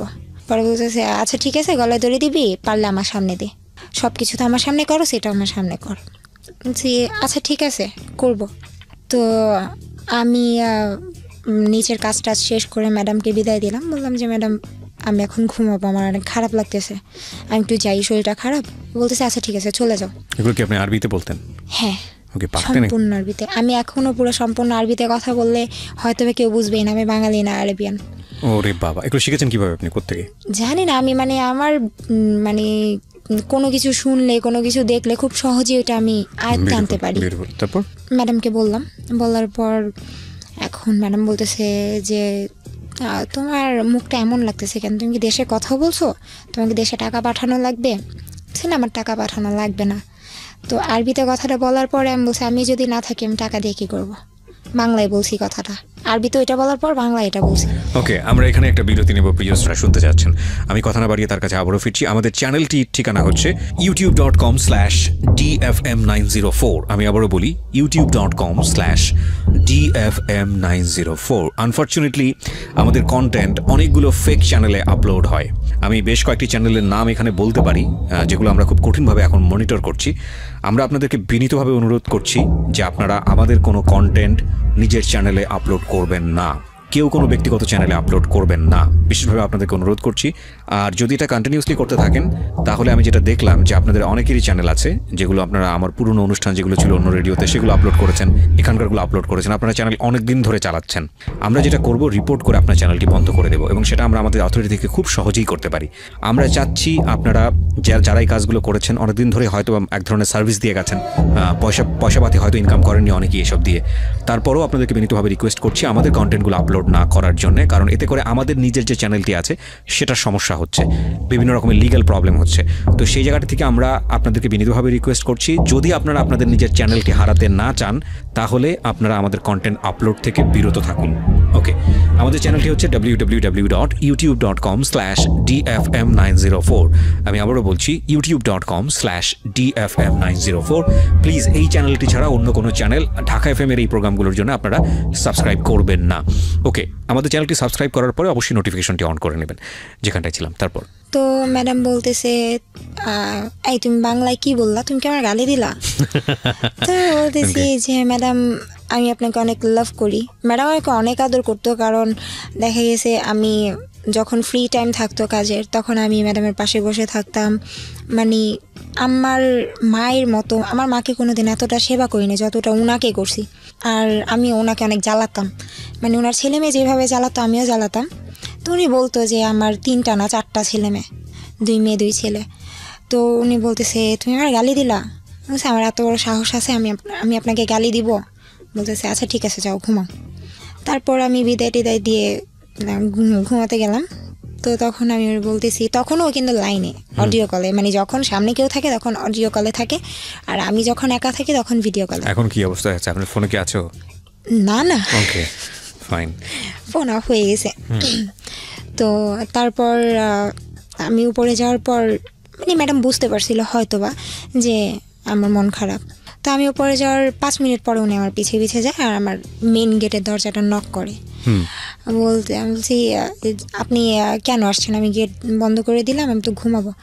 বলতেছে যে আচ্ছা তুই গেটটা খোলা রেখে ঘুমা, তোর ঘরের গেট লাগা কিন্তু এটা খোলা রাখ। কিন্তু আমি আমার রুমের গেট কখনো বন্ধ করতাম না, কারণ আমার রুমের গেট একটু সমস্যা হতো, বন্ধ হতো না, এই জন্য মেন গেটটা বন্ধ করে ঘুমাতাম। তো আমি বলতেছি ম্যাডাম কী করবেন আপনি? বলতেছে যে আমি এখানে বসে সীসা খাবো। আমি সীসা বানাতে পারি খুব ভালো করে। আপনি? হ্যাঁ, অনেক সুন্দর করে বানাতে পারি। সীসা কি ওদের দেশে লিগ্যাল না? সবাই খায়? হ্যাঁ, সবাই খায়। ওকে। তো সীসাটা পরে আমি বলতেছে আচ্ছা তুই তো ঘুমাতে যাবি, আমার সীসাটা বানায় দিয়ে যা। তো বানায় টানে আমি রাখলাম না, ভাবছি যে হ্যাঁ উনি এই জন্যই আসবে, কিন্তু ওনার ছিল যে গেটটা খোলা রাখবে উনি। তারপর উনি চলে যায়। তো আমি তখন আমার বয়ফ্রেন্ডকে বলতেছি যে দেখো আমার অনেক খারাপ লাগতেছে, তুমি দেখ তো আমার অনেক খারাপ লাগতেছে, তুই আমার সাথে এমন করিস না। বলতেছে যে তুই না মরবি বললি, মরবি না, ভয় লাগতেছে। সে না, ভয় আমি পাই না, ভয় জিনিসটা আমার ভিতরে নাই। পরে বলতেছে যে তো মরবি মর। আমি বলছি হ্যাঁ মরবো তো। আচ্ছা দাঁড়া আমি আর আম্মুর সাথে একটু কথা বলি। তারপর ওরে কনফারেন্সে রেখে আম্মুর সাথে কথা বললাম। ওরে কনফারেন্সে রেখেছেন মানে? ও কথা বলতো আপনার মায়ের সঙ্গে? ও কথা বলতেছে না, চুপ করে শুনছে যে আসলে আপনি মার সঙ্গে এতটা প্রাইভেসি শেয়ার করা মানে ইমোশনালি ফুল হলে যেটা হয় আর কি। ওকে, বলেন। তারপর মানে যখন আমি রুমে গেলাম আর আমার রুমে যাওয়ার পরে ও বলতেছে যে মামা একটা কাজ কর। কি করব? বলতেছে তোর ফোনে যে আমার ছবিগুলো আছে ছবিগুলো ডিলিট কর। আমি ছবি ডিলিট করব, আচ্ছা করতেছি। পরে বলতেছে ডিলিট করার সময় স্ক্রিনশট দিবি, তারপর ডিলিট করার পরে গ্যালারির স্ক্রিনশট দিবি, আমি সব কিছু দেখবো, প্রুফ দে তুই যে সব কিছু কাটছস। সব কিছু ডিলিট করে দিলাম। তারপর বলতেছে আচ্ছা তোর সাথে আমার লাস্ট কল কখন, ফোন কল যখন হয়েছে ওই লিস্টটা ডিলিট কর। তারপর মানে হাসতেছিলাম যে পরে আমি বলতেছিলাম আমি যদি এই দেশে মরে যাই তোমার ওই দেশে পুলিশ ধরবে না, ভয় পাও কেন? বলতেছে তুই ডিলিট কর। করলাম, তারপর স্ক্রিনশট দিলাম যে করছি। পরে বলতেছে আচ্ছা ঠিক আছে এবার যা করার কর। তারপর আমি ওয়াশরুমে গেলাম, যেহেতু বাইরের দেশে কোনো ফ্যান এরকম আমাদের দেশের মতো ফ্যান চলে না, ওদের হয় এসি না হয় এমনিতে কিছু থাকে না। ওয়াশরুমের মানে যে জানালাগুলো থাকে সেগুলো অনেক উঁচুতে থাকে। তো ওরে আমি ফোন দিয়ে লাইনে রাখছি, ও বলতেছে, আমি বলছি আচ্ছা আমি ফোনটা রাখি। বলতেছে না আমি লাইনে থাকবো, আমি দেখবো তোর কত বড় কলিজা। তো মানে আমার এখনও বুক কাঁপতেছে, কথাগুলো মনে পড়লে এমন লাগে। তারপর ওরকে লাইনে রেখে আমি বেসিনের উপর ফোনটা রাখছি। রাখার পর কমেটের কাভারটা বন্ধ করে কাভারের উপর দাঁড়াইছি। দাঁড়ানোর পর আমি আমার বাংলাদেশ থেকে যে 3 পিস নিয়ে গেছি সেটার ওড়নাটা আমি ওই জানালার সাথে বাঁধলাম। এখন বলতেছে যে এতক্ষণ লাগে।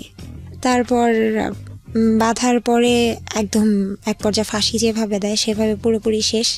ওর দিকে তাকায় দেখে ও হাসতেছে, মানে ফোনে ভাবছে হয়তো এই পর্যন্ত করে আমি নেমে যাবো, আর কিছুই করব না। তারপর একটা পর্যায়ে আমি গলার মধ্যে ওড়নাটা ঢুকানোর পর আমি পাটা ছেড়ে দিই, ঝুলে যান? হ্যাঁ ঝুলে যাই। তারপর ও খুব চিৎকার করে, লাউড স্পিকার ছিল, আমি শুনতেছিলাম।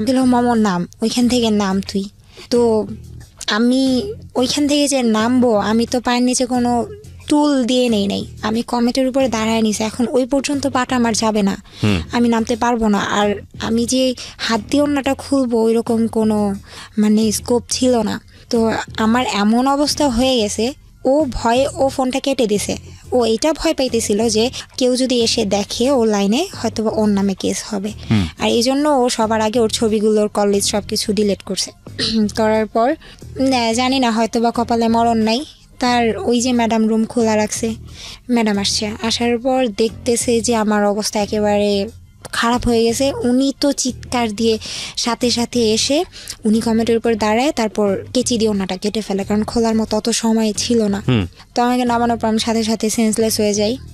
তার কখন জ্ঞান ফিরছে আমি জানি না, তো ম্যাডাম মানে আমার জ্ঞান ফেরার পর আমাকে একটা থাপ্পড় দিছে, অনেক বলছে এইটা করার জন্য তুই উপরে আসছস। আমার মন বলছিল তুই উল্টাপাল্টা কিছু করবি, এই জন্য আমি গেটটা খোলা রাখছি, আজকের পর তুই কোনোদিন গেট লাগাবি না। তো এই ঘটনা ঘটলে তো মানে আমাদের মতো জায়গা হলে তো বাসা থেকে বের করে দিত। হ্যাঁ, কিন্তু উনি আমাকে অনেক আদর করতো, প্লাস উনি আমাকে যে নিছে ওনার বাসায়, ওনার অনেক টাকা নষ্ট করে নিতে হয়েছে। আর সবচাইতে বড় কথা, উনি আমার মায়ায় পড়ে গিয়েছিল। এটা আমি সবসময় শুনছি, সবাই আমাকে বলে যে আমি নাকি মানুষের সাথে অনেক মিশতে পারি, মানুষের মন জয় করতে পারি, জানি না। এটাও বলতো যে তুমি আমার মাকে মানায় চলতে পারবা। তো তারপর আমার যখন জ্ঞান ফিরে আমি ওকে ফোন দিই, ফোন দেওয়ার পর ওর মধ্যে কোনো ফিলিংস নাই। আবারও কথা চলতে থাকে, এরকম করতে করতে হঠাৎ আরেকদিন এমন রাগ লাগে, এমন ঝগড়া হয়েছে। আবার একদিন মানে এই ভালো চলতেছে, 24 আওয়ার্স আমার সাথে থাকতেছে, সব কিছু হচ্ছে, এর মধ্যে আবার এমন ঝগড়া হয়। আমি বলছি দেখ আমি কিন্তু আবার মারা যাবো, আবার সুইসাইড করবো। বলতেছে কয়বার করবি, কর না, তোর তো কিছু হয় না, তুই মরবি না। যে দেখো বেশি ভালো হবে না কিন্তু। পরে বলতেছে আচ্ছা তুই কী করবি কর। তারপর আমি ওইখানে ম্যাডামের রুমে ওষুধের একটা আলাদা একটা ছিল, আপনার আলাদা একটা সাইট ছিল যেখানে শুধু ওষুধ থাকবে। ওইখানে গেলাম, ওইখানে যাওয়ার পর অনেকগুলো ওষুধ নিলাম। নেওয়ার পর তখনও বলতেছে তুই কী করবি, ভিডিও কল আমার সামনে কর, তুই করবি, আমার বিশ্বাস হয় না। মানে আমাকে ও করাবেই, এটা করতেই হবে, ও দেখবে নিজের চোখে প্রমাণ। তোর সামনে আমি প্রায় 3টা ওষুধ যখন খেলাম তখন বোধহয় থাকার কিছু করা লাগবে না, তুই দেখবি, শেষটা দেখে যা। শেষ পর্যন্ত আমি সবগুলো ওষুধ মানে খাওয়ার আগে পর্যন্ত মানে খাবো 5টার মতো খাইছি। তার মধ্যে আমার আরেকটা ফোন আসে, আরেকটা ফোন আসার পর আমার আম্মুর ফোন ছিল, সেটা ফোনটা ধরার পর আমি কথা বলতে বলতে মানে ইমোশনাল হয়ে যাই। মা আমার জন্য মন খারাপ ছিল, মার সাথে মা বলতেছে মমতার কথা অনেক মনে পড়তেছে। তখন আর কি বুঝলাম যে মার মন, এমন একটা সময় ফোন দিতে হলো। তারপর আমি সব ওষুধগুলো ফেলে দিই, 10টা ওষুধ ছিল, 5টা খাওয়ার পর 5টা ফেলে দিই। তারপর ওই 5টা খাওয়ার পর আমি সারাদিন আমার মানে কোনো ক্ষতি হয় নাই, কিন্তু আমার এমনিতেই খুব মাথা ঘুরতো, পড়ে যাব লাগে এরকম। তারপরে লাস্ট টাইমে যখন বাংলাদেশে চলে আসব তার আগে আরেকবার এরকম ঝগড়া হয়, তখন আমি আমার ঘরে আগুন লাগিয়ে দিই। ওখানে? হ্যাঁ, ওইখানে আমার খাট ছিল না, ওইখানে তো আপনার যেই আলাদা যেই বেডগুলো থাকে যে ফর্মের, ওইগুলো ছিল, আমি এটার মধ্যে আগুন লাগিয়ে দিই। তারপর ঘরের দরজা পর্যন্ত বন্ধ করে দিই। একেবারে ঘরে যা ছিল সম্পূর্ণ পুড়ে গেছে, আমি সেন্সলেস হয়ে গেছি ঘরের মধ্যে। তো জানালা দিয়ে যে কালো ধোঁয়াগুলো বের হয়েছে সেটা পাশের বাড়ির লোক দেখে আমাদের বাসায় লোক পাঠানো হয়, তারপরে আমাকে ওইখান থেকে বের করা হয় জানালা দিয়ে এসে। তারপর আপনার মালিক আপনাকে কিছু বলে নাই? তারপরেই তো আমাকে একদম তাড়াতাড়ি করে টিকিট কেটে পাঠিয়ে দিল। ও, এই ঘটনার পরে আপনাকে টিকিট কেটে পাঠিয়ে দেয়? আচ্ছা। যে এইভাবে রাখলে তুই যে কোনো মুহূর্তে একটা কিছু করে ফেলবি। আসার পর ভালোই সম্পর্ক চলতেছে। না দাঁড়ান, আসার পরে আপনি ওনার সঙ্গে ফার্স্ট মিট করার পর। এটা কতদিন আগের ঘটনা? কবে আসছেন আপনি? এই রোজার ঈদের, গত রোজার ঈদের। মানে 1 বছর হয়ে গেছে আপনার? 1 বছর প্লাস রোজার মধ্যে। গত রোজার ঈদের আগের রোজার ঈদ। তো এখন ওর সাথে ফার্স্ট মিট, ও আমাকে সামনাসামনি যখন দেখে, আমি যখন দেশের বাইরে ছিলাম, মানে এখন আপনি আমাকে যা দেখতেছেন আমি মোটেই এমন ছিলাম না, অনেক সুন্দর ছিলাম, অনেক ফ্যাট ছিলাম। তো ও আমাকে দেখার পর তাকায় আছে, বলতেছে যে আমি যা চাইছিলাম তার চেয়ে তো অনেক বেশি পাইছি। ফাইন, এখানে আমার একটা কথা আছে। একটা হচ্ছে যে আপনি যখন আসলেন তখন আপনি প্রতি মাসে কত টাকা পাঠাতেন ওই সময়? 13,000। ওই 13,000ই পাঠাতেন?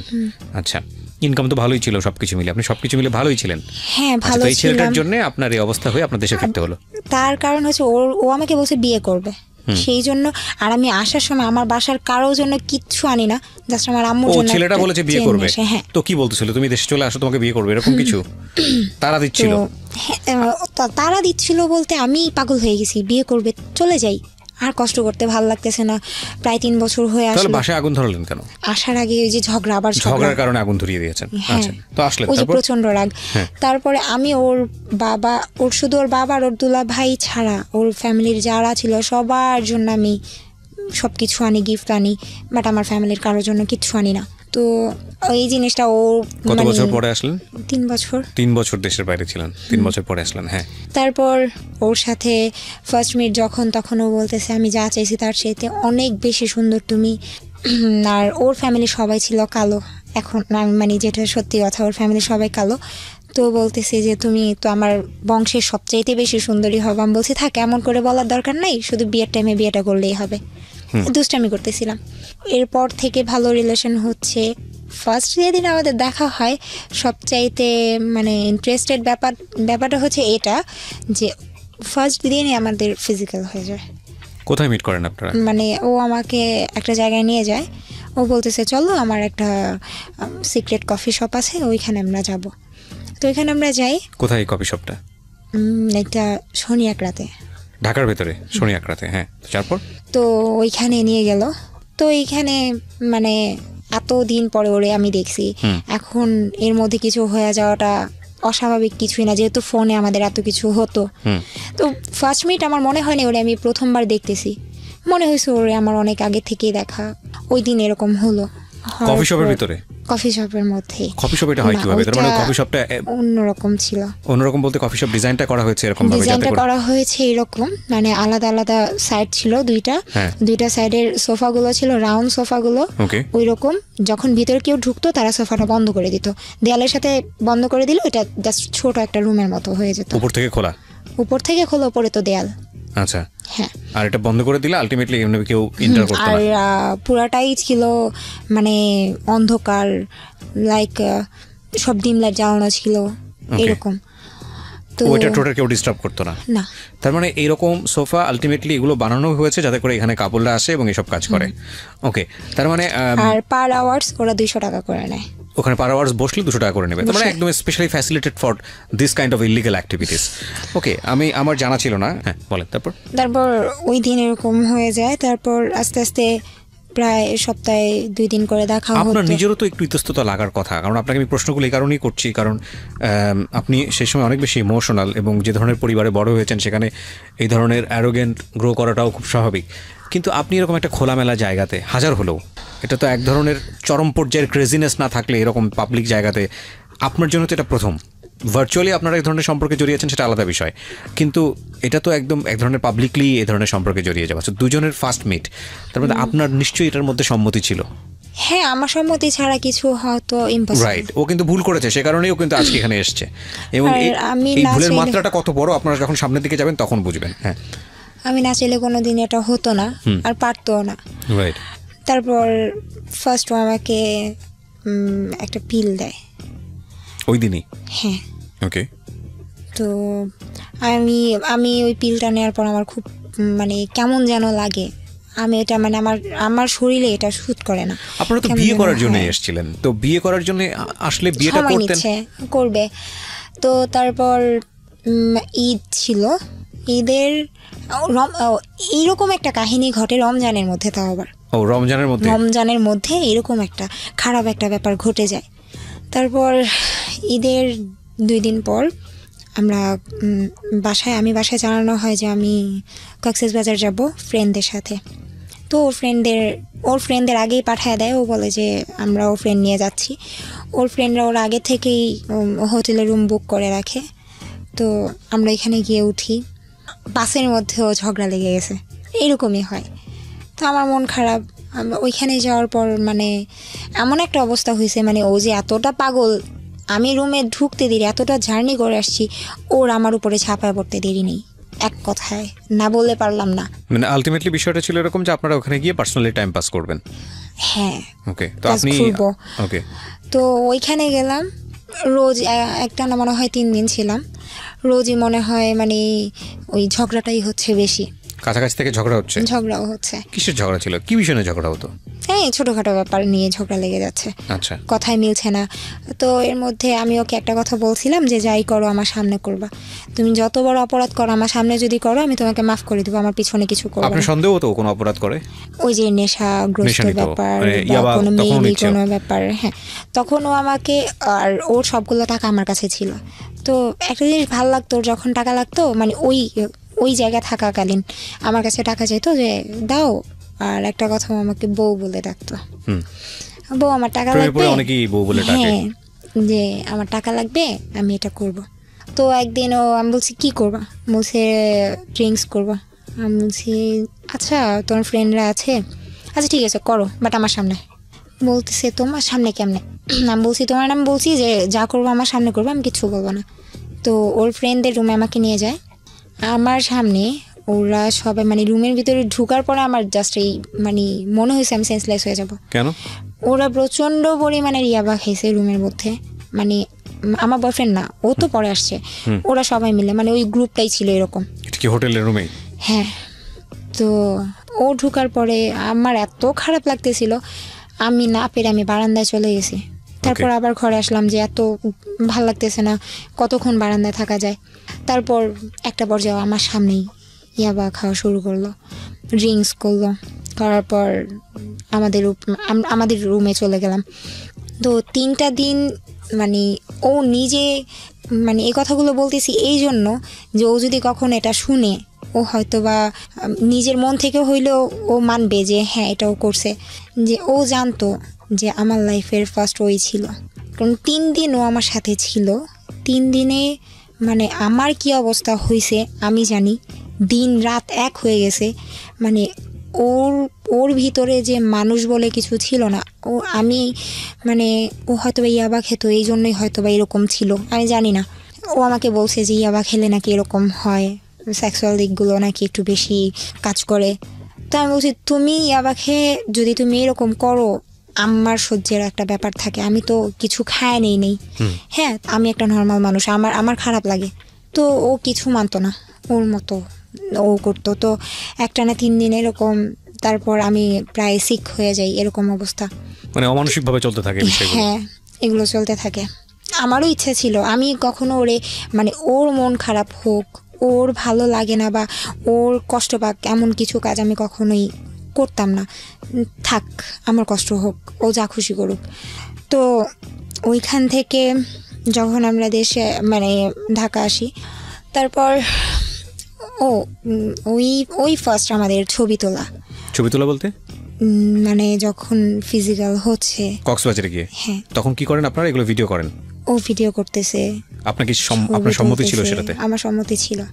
আমি বললাম না যে ও এমন কিছু করুক, মানে আমি চাই না যে ও এমন কোনো। ওর ভিডিও করার ব্যাপারটা মাথায় আসলো কেন? ওর ইচ্ছা হয়েছে, ও দেখবে। আচ্ছা, আমাদের দুইজনের একসাথে। ভিডিওটা কিসে হয়? ফোনে ভিডিও করে। ওকে, আমার সামনেই করে। তারপর ওইখান থেকে আসার পর ওর ফ্যামিলি জানতো আমাদের ব্যাপারটা। আচ্ছা। তো আমি ওর বোনকে একদিন নক করি, তো ও একটা পর্যায়ে দেখি আমি আপনাদের মধ্যে সম্পর্কের অবস্থা এত বাজে, এত কিছু হচ্ছে, গায়ে আগুন ধরার মতো ঘটনা ঘটে যাচ্ছে। আপনি ঠিক আছে, আপনার নিজের একটা সম্মতি ছিল, আপনার বয়সও কম, আপনি গেলেন ওখানে, এরকম একটা সম্পর্কে জড়াচ্ছেন, সামনাসামনি সব কিছু দেখছেন, তারপরও এই ভিডিও করার যে ব্যাপারটা, এটা আপনি নিজে থেকে অনুমতি দিয়েছেন ওকে? আপনার একবারও চিন্তা হয়নি যে ভিডিওটা অনেক বড় একটা বিপদ ডেকে নিয়ে আসতে পারে? অনেক বিশ্বাস করতাম। দ্যাটস অ্যাকচুয়ালি হ্যাপেন, প্রিয় শ্রোতা। কেন বলছি?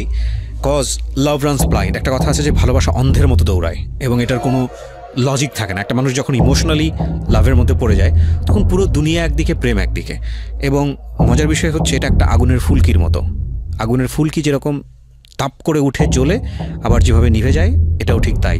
লাভের ইমোশন প্রথম পর্যায়ে যেটা আসে, সেটা যদি একটা মানুষের জীবনে লাইফ লং স্টে করে, তাহলে মানুষটা পাগল হয়ে যাবে, এবং এটা কোনোভাবেই সম্ভব না। এবং সেই জন্য ব্যালেন্স করার জন্যই হয়তো বা সৃষ্টিকর্তা এই ইমোশনটা বেশি দিন রাখেন না। ঘটনা কিন্তু youtube.com/tfm904 চ্যানেলটি আছে ঢাকা FM 90.4, নেমে সাবস্ক্রাইব করে অবশ্যই নোটিফিকেশনটা অন করে দেবেন। ঠিক আছে, তো আপনারা কক্সবাজার থেকে ঢাকায় ফিরে আসলেন এবং ভিডিও টিডিও সব সে করে রাখলো নিজের কাছে। হ্যাঁ, তারপর ঢাকা আসার পর ওকে তো আমি বলতেই থাকি যে বিয়ে করব। ও বলে যে আজকে না কালকে পেছাচ্ছে। হ্যাঁ। তারপর একদিন বলতেছে যে আচ্ছা ঠিক আছে, চল আমরা ডেট ফিক্সড করি, ওই দিন আমরা বিয়ে করব। তো আমার ফ্রেন্ডের বাসায় বসে একটা ডেট ফিক্সড করা হয় যে ওই দিন আমরা বিয়ে করব। কিন্তু ওই দিন পার হয়ে যায়, বিয়ে তো করেই না, আরও মানে বিয়ের ডেট আসলেই ও উল্টাপাল্টা করতেছে, ঝগড়াঝাটি করতেছে। তো এরকম কিছু হলে এর মধ্যে হঠাৎ করে একটা জিনিস দেখি যে আগে ঝগড়া করতে করতে এমন একটা ব্যাপার চলে আসছে যে এখন আমার গায়ে হাত তুললো। হ্যাঁ, কিছু হলেই ও আমার গায়ে হাত তুলতো। তো এই জিনিসগুলো অনেক খারাপ লাগতো, এতটাই খারাপ লাগতো বোঝানোর মতো না। কারণ আমি আমার ফ্যামিলি থেকে কোনোদিন আমার গায়ে হাত তোলা হয় নাই। মানে আমার ফার্স্ট আমার লাইফের শুরুটাই, মার খাওয়া শুরুটাই ওর কাছে আসার পর থেকে। তারপর ওইখানে আমার ফ্রেন্ডের বাসা থেকে আসার পর সেই দিনও আমাকে মারে, প্রচণ্ড রকমের মারার পর মারার কারণটা হচ্ছে, হ্যাঁ ওকে আমি বলি যে চলো বিয়ে করি, নাইলে কিন্তু আমি তোমার নামে মামলা করব। বলতেছে মামলা করবা মানে কি? তখন আমার কাছে কিছু ছবি ছিল, তো আমি বলছি এই ছবিগুলো দেখো, ছবিগুলোর মধ্যে তোমার ফেসটা তুমি চিনো তো, আমি কিন্তু এগুলো দিয়ে দিব। পরে বলতেছে যে মামলা করবি, এটা সেটা অনেক কথা। কে মামলা করার কথা বলে? আমি। আপনি মামলা করার কথা বলেন? আচ্ছা, মামলায় আপনি কি সাথে করবেন? আমার কাছে ছবি ছিল কিছু, তারপর ও যে আমার সাথে কথা বলতো, মানে মেসেজগুলো। মামলাটা কিসের জন্য? এই যে ও আমার সাথে এগুলো করছে, করার পর আমাকে বিয়ে করতেছে না, আচ্ছা, হ্যাঁ পিছাচ্ছে, আমারও তো একটা লাইফ। তো মেসেজগুলো ছিল, আচ্ছা, কথা হতো। আর ছবি কিসের ছিল? স্ক্রিনশট, ছবিগুলো নিট পিকগুলো ছিল ওর আর আমার একসাথে বলতে নরমাল যেগুলো মানুষ দেখতে পারে এরকম ছবি, নাকি আপনাদের ভেরি পার্সোনাল ছবি? ভেরি পার্সোনাল ছবি। তার মানে আপনারা যখন ভিডিও কলে সব করতেন তখন আপনি কিছু স্ক্রিনশট নিয়ে রেখে দিয়েছিলেন? এই ছবিগুলো হচ্ছে কক্সবাজার যখন গেলাম তখনের ছবি।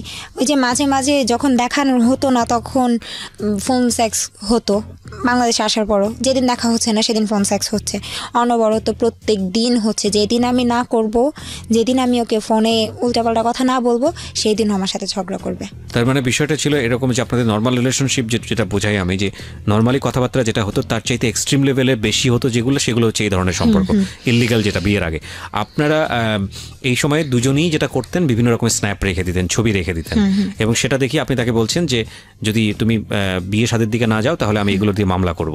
ওকে, তারপর আমরা ওকে দেখতেছি যে না হচ্ছে না, ও আমার কোনো কথাই শুনতেছে না, মানে প্রচণ্ড রকমের ভয় দেখাই ওরে আমি, যে থানার সামনে যাই।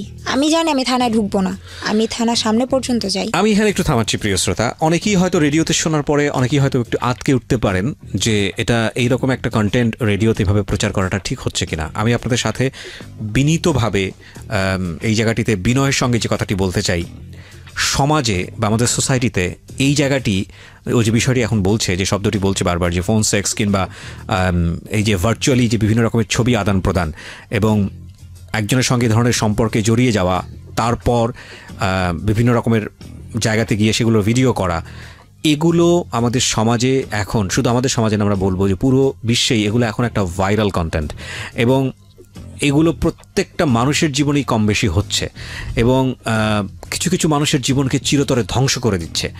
এই জিনিসগুলো যে কতটা ভয়ানক হতে পারে, যে ধরুন আপনি আপনার স্ত্রীর সঙ্গে হয়তো বা পার্সোনালি কোনো একটা ব্যক্তিগত জায়গাতে গিয়ে এই বিষয়গুলো হয়তো বা আপনি রেখেছেন, হয়তো জীবনের কোনো একটা পর্যায়ে গিয়ে কিছু গোল্ডেন মেমোরি হয়তো নিজেরা দেখেই, হয়তো বা আপনার উদ্দেশ্য ভালো ছিল, আমি সহজ বাংলায় যদি বলি, এই ফোনটা, যে ফোনটাতে আপনি রেখেছেন বা যে ডিভাইসটাতে আপনি রেখেছেন, সেটা আপনার হাতছাড়া হয়ে গেল, এবং এটা কতটা ভয়ানক হতে পারে আপনার জন্য একটু চিন্তা করে দেখুন।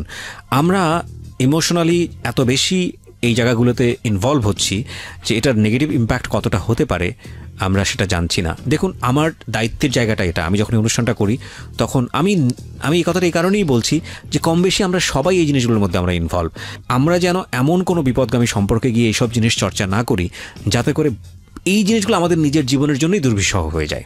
অর্থাৎ এমন যদি চর্চা করতেই হয় তাহলে এমন কিছু সম্পর্ক বা এমন সিকিউর জায়গা থেকে চর্চা করা উচিত যেটা কোনোভাবেই আপনার ভবিষ্যৎকে ভয়ানকভাবে ঝুঁকির মধ্যে ফেলে দেবে না। আর ওর জায়গাটা এমন হয়ে গেছে, বিশেষ করে আজকে মমু যে কথাগুলো এখানে বলছে, দুজনের যে ঘটনাটা, আমার কাছে মনে হচ্ছে এটা একটা অস্বাভাবিক সম্পর্ক। প্রেমের সম্পর্কের চেয়ে বেশি চলে গেছে হচ্ছে শারীরিক সম্পর্কের দিকে। ম্যাক্সিমাম ও যেটা বলতে চাচ্ছে সেটা হচ্ছে শারীরিক সম্পর্ক। এবং কতটা বিপদগামী শারীরিক সম্পর্ক দেখেন, দ্বিপাক্ষিকভাবেই ওদের কাছে প্রচুর ডকুমেন্টস ছিল যে এই ডকুমেন্টসগুলো চাইলে ওরা একে অপরের এগেনস্টে ব্যবহার করতে পারে। এবং এই ঘটনা আমাদের সমাজে শুধুমাত্র মমই ঘটনা না, এরকম অসংখ্য ঘটনা আমাদের সোসাইটিতে আছে, অসংখ্য ঘটনা।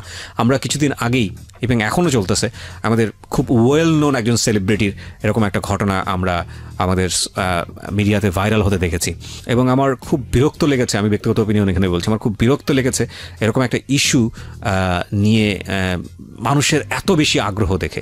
ব্যাপার হচ্ছে যে এটাই যে আসলে আমরা কনস্ট্রাকটিভ বা ভালো জিনিসের প্রতি যতটা আগ্রহ দেখাই, আমাদের খুব ন্যাচারালি এইরকম জিনিসের প্রতি আগ্রহটা অনেক তীব্র হয়, এবং এটা নিয়ে যত পরিমাণ নাড়াচাড়া হয়েছে সোশ্যাল মিডিয়াতে, যেটা আসলেই খুব দুঃখজনক। দ্বিপাক্ষিকভাবেই খুব দুঃখজনক। কিন্তু আমার মনে হয় যে এটা শুধু একজন সেলিব্রিটি কিংবা সেলিব্রিটির সাথে জড়িত একজন মানুষ তার ঘটনা না, এরকম ঘটনা আমাদের সমাজে অহরহ ঘটছে। কিছু কিছু আপনি জানতে পারছেন, কিছু কিছু আপনি জানতে পারছেন না। এই কিছু না, আমি বলবো অনেক বড় একটা অংশই হয়তো আপনি জানতে পারছেন না। মমো, তারপরে আপনি ভয় দেখানোর পরে কি হলো?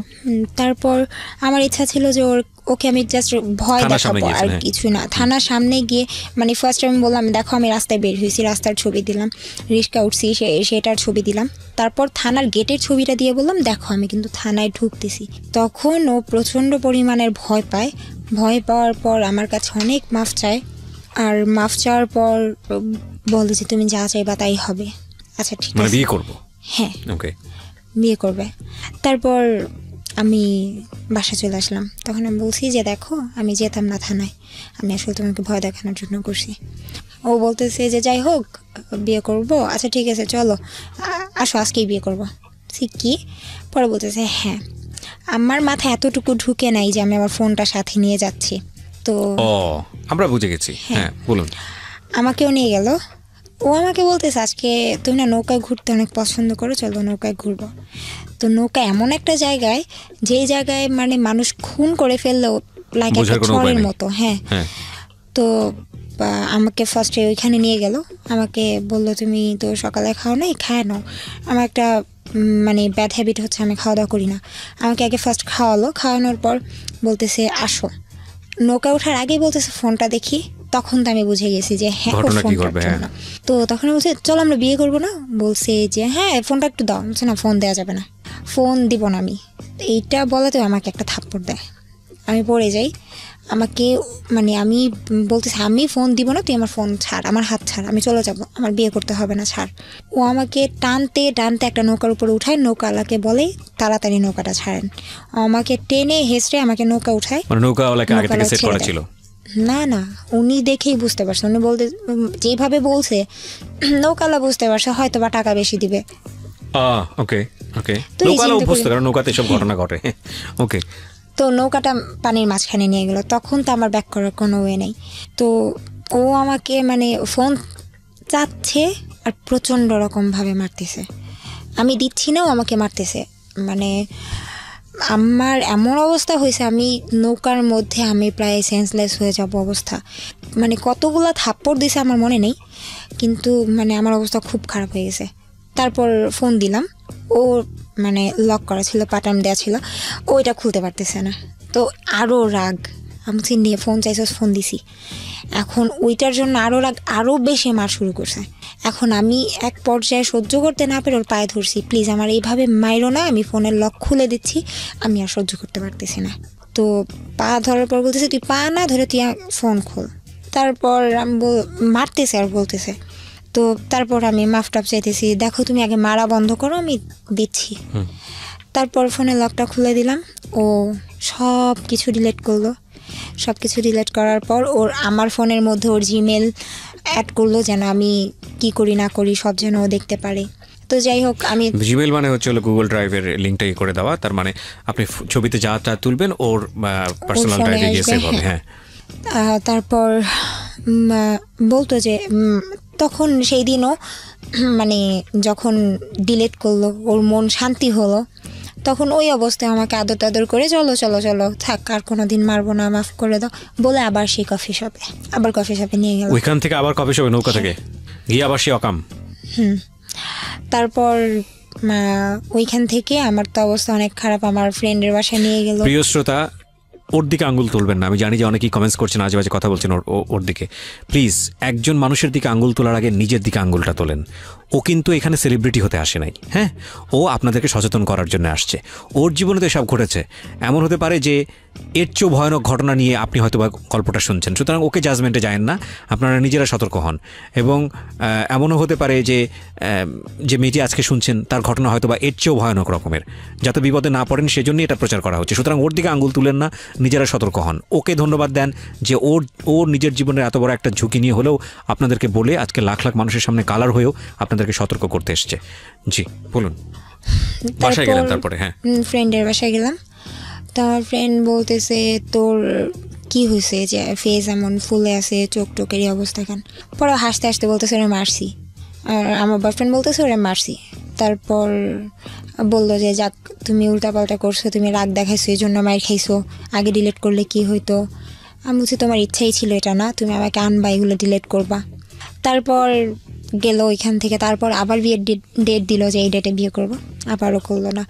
এরকম করতে করতে দিন যাচ্ছে আর ওর রাগ বাড়তেছে, কিছু হলেই গায়ে হাত তুলে। ইয়াবা তখনও নিচ্ছে? তখনও পর্যন্ত নিচ্ছে, আচ্ছা, তখন পর্যন্ত নিচ্ছে। ওকে শুধু ইয়াবাই নিত না অন্য ড্রাগও নিত? না, শুধু ইয়াবা। আপনি দেখতেন ইয়াবা, কিন্তু আপনি তো জানতেন আমি না যে জানি, কিন্তু ও প্রচন্ড পরিমাণে বিয়ার খায়, এখনো পর্যন্ত খায়। Okay fine. বিয়ার মানে কি শুধু নর্মাল বিয়ার না অ্যালকোহলিক বিয়ার? অ্যালকোহলিক বিয়ার, তার মানে সে ড্রিঙ্কসও করে। প্রিয় শ্রোতা, 04904 জি, যেখানে ছিলাম। তারপর আমি গায়ে হাত তোলার বিষয় নিয়ে কথা গায়ে হাত তোলা শুরু করলো। তারপর হঠাৎ করে মানে এরকম বিয়ের ডেট পিছাচ্ছে। এর মধ্যে আমি একটা জিনিস বাদ রেখে আসছিলাম।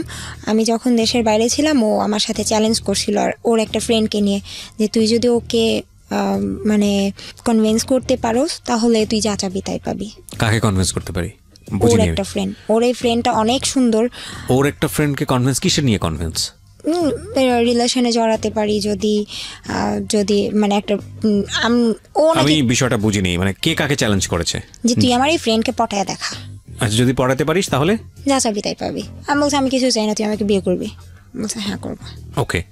তো ওই ছেলেকে আমি এক পর্যায়ে একেবারে স্বাভাবিক, একটা ছেলে যত ভালোই থাক, একটা মেয়ে যদি ইমোশনাল হয়ে বা ওর সাথে যদি কন্টিনিউ কথা বলে, ওই ছেলেটা তার প্রতি ইচ্ছা কেন জানি না। কারণ ওর এই ফ্রেন্ডটা নাকি অনেক মানে মুড দেখায়, কথা মানে কোনো মেয়ের সাথে কথা বলে না। তারপর আমি বলছি কোনো মেয়ের সাথে কথা বল না। আচ্ছা ঠিক আছে। এটা আপনাকে বলেছে?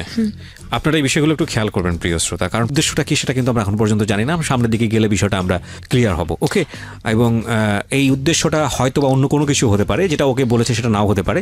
একটু সামনের দিকে গেলে হয়তো বা সেটা পরিষ্কার হবে। আচ্ছা, তো আপনি কি করেছিলেন সে কথা শোনার পরে? ওই ফ্রেন্ডের সঙ্গে ছেলের সাথে কথা বলা শুরু। কথা বললে তো একটা ছেলে পড়ে যাবে, বিষয়টা এরকম না। একটা না মানে কথা বলতে থাকি, ছেলে আমাকে জিজ্ঞেস করে তুমি রিলেশন আছে? আমি বলছি না আমার কোনো রিলেশন নাই, আমি একা একা থাকি। মানে আমার দুর্বলতাগুলো দেখাতাম, আমি একা একা থাকি। ওই ছেলের সঙ্গে আপনার কি ধরনের কনভারসেশন হতো? আমি কি ধরনের বলতে বোঝাচ্ছেন আপনি যেটা করেছেন? বয়ফ্রেন্ডের চাইতে কম, ফ্রেন্ডের চাইতে বেশি। এই ছেলের সাথে তো জাস্ট এমনিতেই কথা বলতাম, ইমোশনালি ব্ল্যাকমেল করা যেটা আর কি। আচ্ছা, ওই ছেলেকে কোন ধরনের স্ন্যাপ পাঠানো, ও কোন ধরনের স্ন্যাপ পাঠানো, এগুলোর মধ্যে গেছেন কি? না না, এরকম কিছু না। ফ্রেন্ড একসময় পড়ে গেল আপনার প্রতি? হ্যাঁ, তারপর? হ্যাঁ, পড়ে গেল বলতে ছেলে কিন্তু প্রপোজও করে নাই, দুর্বল হয়ে গেছে আপনার প্রতি। মানে এমনিতে কথা চলতেছে, মানে আমি বুঝতেছিলাম হ্যাঁ এই ছেলেটা প্রপোজ করতে পারে, করবে। তার মধ্যে আমি দেখতেছি যে পাপ্পুর মন মেজাজ অন্যরকম। তখন আমি এই ছেলেটাকে সব সত্যি বলে দিলাম যে আসলে দেখো ভাইয়া, আসলে আমাকে তোমার ফ্রেন্ড আমাকে বলছিল আমি চাই না, আমি পারি না এগুলা, আমি তোমারে হার্ট করতে পারবো না। এই ঘটনাটা আপনি এখন কেন বলতেছেন? মানে এটা দ্বারা কি বলতেছি আমি। তো তারপর ওই যে কেন আমি ওর সাথে কথা বললাম এইটা ওর মাথায় ছিল। হ্যাঁ, এখন আমি যখন ওই যে দেশের বাইরে থেকে যখন আসলাম, তখন একদিন ওর ফ্রেন্ডদের সাথে আমাকে পরিচয় করায় দিতেছে, ফ্রেন্ডের সাথে রাস্তায় দেখা হয়েছে। তো এই ফ্রেন্ডের সাথে দেখা হয়, যেই ফ্রেন্ডের সাথে আমি ফোনে কথা বলছি। তো এই ফ্রেন্ডের সাথে দেখা হয়, সেদিন ওই ফ্রেন্ডের নাকি বার্থডে ছিল। তো আমি জাস্ট বলছি ভাইয়া হ্যাপি বার্থডে টু ইউ। এটা আমি কেন বললাম, মানে এই ছেলের সাথে আমার ফোনে আগে কথা হয়েছিল, এই ছেলের সাথে আমি কেন কথা বলবো? এইটা বলছি এই জন্য, এই কথাটা বলার জন্য ও আমাকে যে কি করলো, সবার সামনে অপমান করলো, সবার সামনে, ওই ছেলের সামনেই, সবার সামনে। ছেলেদের সাথে কথা না বললে তোর ভাল লাগে না, এইটা সেটা। আমি খারাপ কি করলাম? ক্রেজি ছিল। এবং এটা খুব স্বাভাবিক যে ধরনের ড্রাগ নিত এবং যেভাবে ওর লাইফস্টাইল ছিল, সেখানে হয়তো এই বিষয়গুলো খুব স্বাভাবিক। একজন ড্রাগ অ্যাডিক্ট মানুষের সঙ্গে আসলে তার কাছ থেকে খুব নর্মাল আচরণ আশা করাটা খুব অপ্রত্যাশিত। তবে এটাও ঠিক যে ড্রাগ না নিয়েও মানুষ অনেক সময় খুব অ্যাবনর্মাল অ্যাটিটিউড করে, সেটার পেছনে অবশ্য অনেক কারণ থাকে। যাই হোক, তারপর মানে আমি কান্না করতে করতে এখান থেকে সরে আসছি, কারণ ওই অপমানগুলো নিতে পারতেছিলাম না এতগুলো ছেলের সামনে। তারপর এরকম কিছুদিন পর পর মার চলতে থাকে, মারামারি। তো ওই দিনও মারে, যে ফ্রেন্ডের সাথে দেখা হলো ওই দিন প্রচণ্ড মারে। তারপর হঠাৎ করে একদিন বলতেছে যে আমি এর মধ্যে আমার ভুলগুলো আমি বলে দিই, নেলে ও যদি কোনোদিন এটা শুনে তাহলে ও বলবে যে ওর ব্যাপারেই শুধু বলে গেছে, আমার ব্যাপারে বলি নাই। আমার দোষগুলো হচ্ছে এটাই যে আমি যখন ও আমাকে মারতো বা ও আমার সাথে এরকম খারাপ ব্যবহার করতো, আমি সহ্য করতে না পেরে আমি চাইতাম ওর থেকে সরে যেতে। তো সরে যাওয়ার জন্য আমি অন্য কারোর সাথে রিলেশনে জড়াতে চেতাম, যে আমি যাই ওর সাথে অন্য জনের সাথে সেটা রিলেশন আপনার করি। জায়গা থেকে খুব স্বাভাবিক না, কারণ আপনি তো আপনার বাবা মাকে এরকম দেখেছেন, গায়ে হাত তুলছে, মারামারি করছে। হ্যাঁ, এবং আমিও খুব অবাক হচ্ছি যে এই সেম জিনিসটা দেখার পরে আপনি বিয়ের আগে সেম একই জিনিস পাচ্ছেন, তারপর এই ছেলেটাকে আপনি কেন বিয়ে করতে চাইবেন? আপনার তো একবার হওয়ার পরেই এখান থেকে সরে আসার কথা। হ্যাঁ, তারপর হচ্ছে কারণ আমি ওকে অনেক লাভ করে ফেলছি। Right right. তারপর মানে আমার ভুলগুলো হচ্ছে যে আমি অন্য ছেলেদের সাথে কথা বলতাম, ওর ওই যে ওর জিমেলটা অ্যাড করা ছিল, ও দেখতো, ও আমার ফোনের কল লিস্ট ওর ওইখানে যেত, তো যার যার নাম্বার পেতো সবাইকে ফোন দিয়ে বলতো যে মম আমার গার্লফ্রেন্ড, আর সবাইকে আমার ছবিগুলো দিয়ে দিত, নিউড পিকগুলো দিত, যে দেখেন ওর সাথে আমার এত কিছু নোট হয়েছে। পিকগুলো দিত সবাইকে? হ্যাঁ, সবাইকে বলতে যার সাথে আমি একটু মানে রিলেশনে যেতে চাচ্ছি, মানে কোনো ফ্রেন্ডলি রিলেশন নেই, আমি চাচ্ছি ওর সাথে রিলেশনে জড়ায় যাব, আমি আমার এই বয়ফ্রেন্ডের থেকে সরে যাব, এটা চেষ্টা করলেই ওই কাজটা করতো। তো আচ্ছা। তখন আর আমি কারোর সাথে কথা বলতাম না, তখন আমার তো মুখই থাকতো না ওই ছেলের সাথে কথা বলার, আর কি কথা বলবো। রাইট। তারপর একটা পর্যায়ে গিয়ে আমি একটা জব নেই ওয়ারিতে, তো একটা ভালো একটা শপে জব নেই, ওইখানে আমার মানে যে ম্যানেজার ছিল একটা মেয়ে, আমার ভালো ফ্রেন্ড ছিল, আমার সাথে ঝগড়া হয়ে ও আমার এই ফ্রেন্ডকে এই ছবিগুলো দিয়ে দেয়, আমার এই ছবি। আমার ফ্রেন্ড, আমি মানে প্রচণ্ড রকমের কান্না করি, বলতেছে দেখ দেখ এটা তুই, কত জঘন্য দেখতে তুই, মানে এই কথাগুলো আমাকে বলে আমার ফ্রেন্ড। তো বলতেছে তোর এইভাবে কথাগুলো বলার কারণ হয়েছে এটাই, যেন তুই ভুল কেন করলি, তুই এটা কেন করলি। তো তখন আমি ওরে বলছিলাম, আচ্ছা তুমি যে কাজটা করছো, একটা মেয়ে আর একটা মেয়ের সুখ কখনো দেখতে পারে না, আজকে না হোক কালকে যদি ওর সাথে আমার ঝগড়া হয় আর ওর যদি এটা দিয়ে আমার সাথে ব্ল্যাকমেল করে, ঠিক তার কিছুদিন পরে মেয়ের সাথে আমার ঝগড়া হয়েছে, ওই মেয়েটা আমাকে বলতেছে তোর এগুলো আছে, তোর কি মনে আছে? আমার কাছে কিন্তু আছে, আমি এগুলো দিয়ে কিন্তু তোর অনেক ক্ষতি করতে পারি। আমার আর কিচ্ছু বলার ছিল না, আমি মাথা নত করে ওইখান থেকে চাকরি ছেড়ে চলে আসছি। তো একটা ছেলের সাথে আমি রিলেশন করতে চাই, এরকম ওর থেকে আমি সরে যাব। তো একদিন আমার মনে আছে, সত্যি কথা, আমি ওই ছেলের সাথে রিস্কায় বসছিলাম, হাত ধরেই বসেছিলাম। রিস্কায় বসছিলাম বলতে আমি রিস্কা উঠতে পারি না, এখনও পর্যন্ত পারি না, আমার ভয় লাগে, তো আমি ছেলেটা হাত ধরে বসছিলাম। এটা ওকে আমি সত্যিটাই বলছি যে হ্যাঁ। তো এইটা জানার পর ওই ছেলেটাকেও আমার নিউড পিক দেওয়ার পর ওই ছেলে আমার এলাকায় এসে আমাকে থ্রেট দিয়ে যায় যে এই তুই কারে বিলিভ করছস, কোন ছেলের সাথে রিলেশন করছস, আজকে আমি যদি চাই তাহলে তোর এমন অবস্থা করবো, তোর প্রস্টিটিউশন করা ছাড়ার কোনো উপায় থাকবে না। এই ছেলেটা এইভাবে আমাকে গালাগালি করে যায়, তুই খারাপ, এটা সেটা এগুলো বলে। তারপর এই ইম্প্যাক্টগুলো খেয়াল করবেন প্রিয় শ্রোতা, যে ও কী পরিমাণ একটা জায়গায় বন্দি হয়ে গেছে এবং ওকে এই ছবিগুলো দিয়ে কী পরিমাণ ব্ল্যাকমেল করা হচ্ছে। একটা হচ্ছে যে শাস্তি দেওয়ার, একটা হচ্ছে পুরো জীবনটাকেই একটা খাঁচার মধ্যে বন্দি করে ফেলা, এবং সে কাজটা কিন্তু এই ছেলেটা ওকে করছে, এবং ও ইমোশনালি বারবার এই ছেলেটার কাছে ফিরে আসতেছে, কোনো উপায় নেই বলে।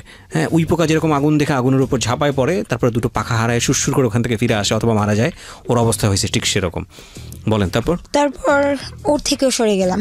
সরে যাওয়ার পর লাস্ট আমি একটা ছেলের সাথে রিলেশন করি, ওই ছেলেটা আমার সব জানতো, আমি ছেলেটাকে সব বলছি যে আমার এগুলো হয়েছে, ও আমার সাথে এরকম ব্যবহার করে, সব কিছু জানার পর ছেলেটা আমাকে প্রচণ্ড রকমের লাভ করে। তো এই ছেলেটা মানে সব জেনে শুনে ও আমাকে প্রেম করতে চায় না, আমাকে বিয়ে করতে চায়। তো একদিন ওর সাথে আমি মিট করার পর মানে সব কিছু বলার পর আমি অনেক কান্না করি, মানে কান্না পেয়ে যায়। তো ওই ছেলেটা আমাকে বলে যে আমি তোমার সাথে প্রেম করব না, আমি তোমাকে বিয়ে করব। তো সেই দিনের পরে আরেকদিন মিট হয়, তখন দুষ্টামি করতে করতে সত্যি কথা যেটা, আমি ওই ছেলের গালে একটা কিস করি। ছেলেটাই বলছিল ওর ফ্রেন্ডদের সামনে, ওর ফ্রেন্ডরা বলতেছিল আমার ভাবি, বলতেছে তোর ভাবি হয় না, আমার বিশ্বাস হয় না এটা আমাদের ভাবি। পরে আমি বলছি কি করলে বিশ্বাস হবে, বলতেছে যে আচ্ছা তাহলে ওর ভাইকে একটা কিস করেন তাহলে বিশ্বাস হবে। তো আমি তখন ওর গালে একটা কিস করি, সেটাও আমি ওরে বলে দিয়েছে আমি না এটা করে ফেলছি, আমি এটা করছি। তো তখন এটা নিয়েও অনেক কাহিনী, ওই ছেলেকেও জানা তাই শোনায়, তো এগুলো চলতে থাকে। তো একটা পর্যায়ে হঠাৎ করে একদিন মানে বলতেছে ওর নামে নাকি কোন জায়গা নিয়ে মামলা হয়েছে, ও এখন পলাতক, যে আমি এখন পলাতক আছি, আমি কয়েকদিন ঢাকার বাইরে থাকবো, তুমি টেনশন করো না, আমি সুযোগ পেলে তোমাকে ফোন দিব। আমি তো কান্নাকাটি শুরু করে দিছি, আল্লাহ এটা কি হইলো। তো আমি বললাম যে কি এমন হলো যে তোমার পলাতক থাকতে হবে, বলতেছে আমি ঢাকাতেই থাকতে পারবো না। তো বললাম আচ্ছা ঠিক আছে থাকো, না ওর বাসা বাড়ি চিনতেন? ভালোভাবে থাকো না, বাসা বলতে ওর বাসা চিনতাম না, আচ্ছা এমনিতে ওর জানতাম যে ওইখানে থাকে। তো ওর তারপর হঠাৎ করে মানে 2-3 দিন যায়, ফোন দেয় না। তারপর 2-3 দিন পর একদিন ফোন দিয়ে বলে যে মানে অনেক নীরব একটা বন্ধ একটা জায়গায় বসে বলে, দেখো আমাকে আটকে রাখছে এখানে, এমন একটা অবস্থা, মানে পলাতক থাকতে হচ্ছে, আমাকে পুলিশ পাইলে নিয়ে যাবে। সে কেন, জায়গা নিয়ে কি হয়েছে আমাকে বলো। বলতেছে যে আসলে জায়গাটা যার থেকে নিছে এটা নিয়ে একটু প্রবলেম হয়েছে। আচ্ছা ঠিক আছে। তারপরে একটানা 2 সপ্তাহের মতো কোনো নেই, খবর নাই, একেবারে টোটালি কথা বন্ধ। হঠাৎ একদিন এই কথা বন্ধের এই মাঝখানে হঠাৎ একদিন আমি খাওয়া দাওয়া করতেছি, মানে কেন জানি আমার খাবার নামতেছে না গলা দিয়ে, খেতেই পারতেছি না, এত খারাপ লাগতেছে, মানে বুঝাইতে পারবো না, কেমন যেন লাগতেছে। তোর ফোন দিতেছি, ফোন কোনোভাবেই পাচ্ছি না। তারপর আমি ওর ফ্রেন্ডের দোকান চিনতাম এলিফ্যান্ট রোডে, তো আমি ওর ফ্রেন্ডকে ফোন দিয়ে বললাম তার কিছুদিন পরে, মানে 2 সপ্তাহ যখন শেষ, বললাম যে আসলে আমি তোমার সাথে একটু দেখা করতে চাই। পরে বলতেছে আচ্ছা ঠিক আছে আসো। আমি ওর দোকানে গেলাম, বললাম যে তুমি একটু ওরে ফোন দিয়ে আসতে বলো, আমি আসছি, তুমি বইলো না। পরে বলতেছে আসতে বললে এখন তো পারবো না, আমার দোকান বন্ধ হলে তারপর আসতে বলবো, তুমি বসো। তো দোকান বন্ধ হতে তখনও 4-5 ঘন্টা বাকি, আমি একটানা 4-5 ঘন্টা বসে আছি ওইখানে। পাশে আবার ওর আরেক ফ্রেন্ডের দোকান ছিল, তো ও পাপ্পুকে ফোন দিয়ে বলতেছে যে তুই মানে ওই ফ্রেন্ডের দোকানে আয়। কোথায় দোকানগুলো? আমি আসতেছি এলিফ্যান্ট রোড। এলিফ্যান্ট রোডে কিসের দোকান? কম্পিউটারের। আচ্ছা, মানে আলটিমেটলি হচ্ছে ওদের ফ্রেন্ডদের হচ্ছে কম্পিউটারের দোকান। কম্পিউটারের দোকান ছিল। তো এখানে বসে আছি, এখন ও বলতেছে যে অনেক দিন যাবত কথা হয় না, এখন ও বলতেছে যে পাপু একটু তুই আয়, দোকানে আয়, তোর সাথে দরকার আছে। তো অন্য একটা ফ্রেন্ডের দোকানে ও আসছে শুনলাম। তো এখন আমি এই ফ্রেন্ড যার কাছে আমি আসলাম, আমি তারে বলতেছি যে ও আসছে, বলতেছে চলো তুমি। তো আমাকে নিয়ে গেল। আমি মানে এতদিন যাবত যে কথা হচ্ছে না বা ঝগড়া হয়েছে, আমি সব কিছু ভুলে গিয়ে আমি দৌড় দিয়ে ওর সামনে যে বলতেছি তুমি আসছো। পরে আসছো বলে 2টা হাত আমি ধরছি। হাতটা ধরার পর আমি মানে দেখি যে ও 2 হাত ভর্তি মেহেদি দেওয়া। তো তখন আমি মানে কেন জানি নিজের মন থেকে হঠাৎ করে মুখ দিয়ে বলে ফেলছি তুমি বিয়ে করছো। বলতে চাই নাই, কেন যেন বের হয়ে গেছে মুখ থেকে।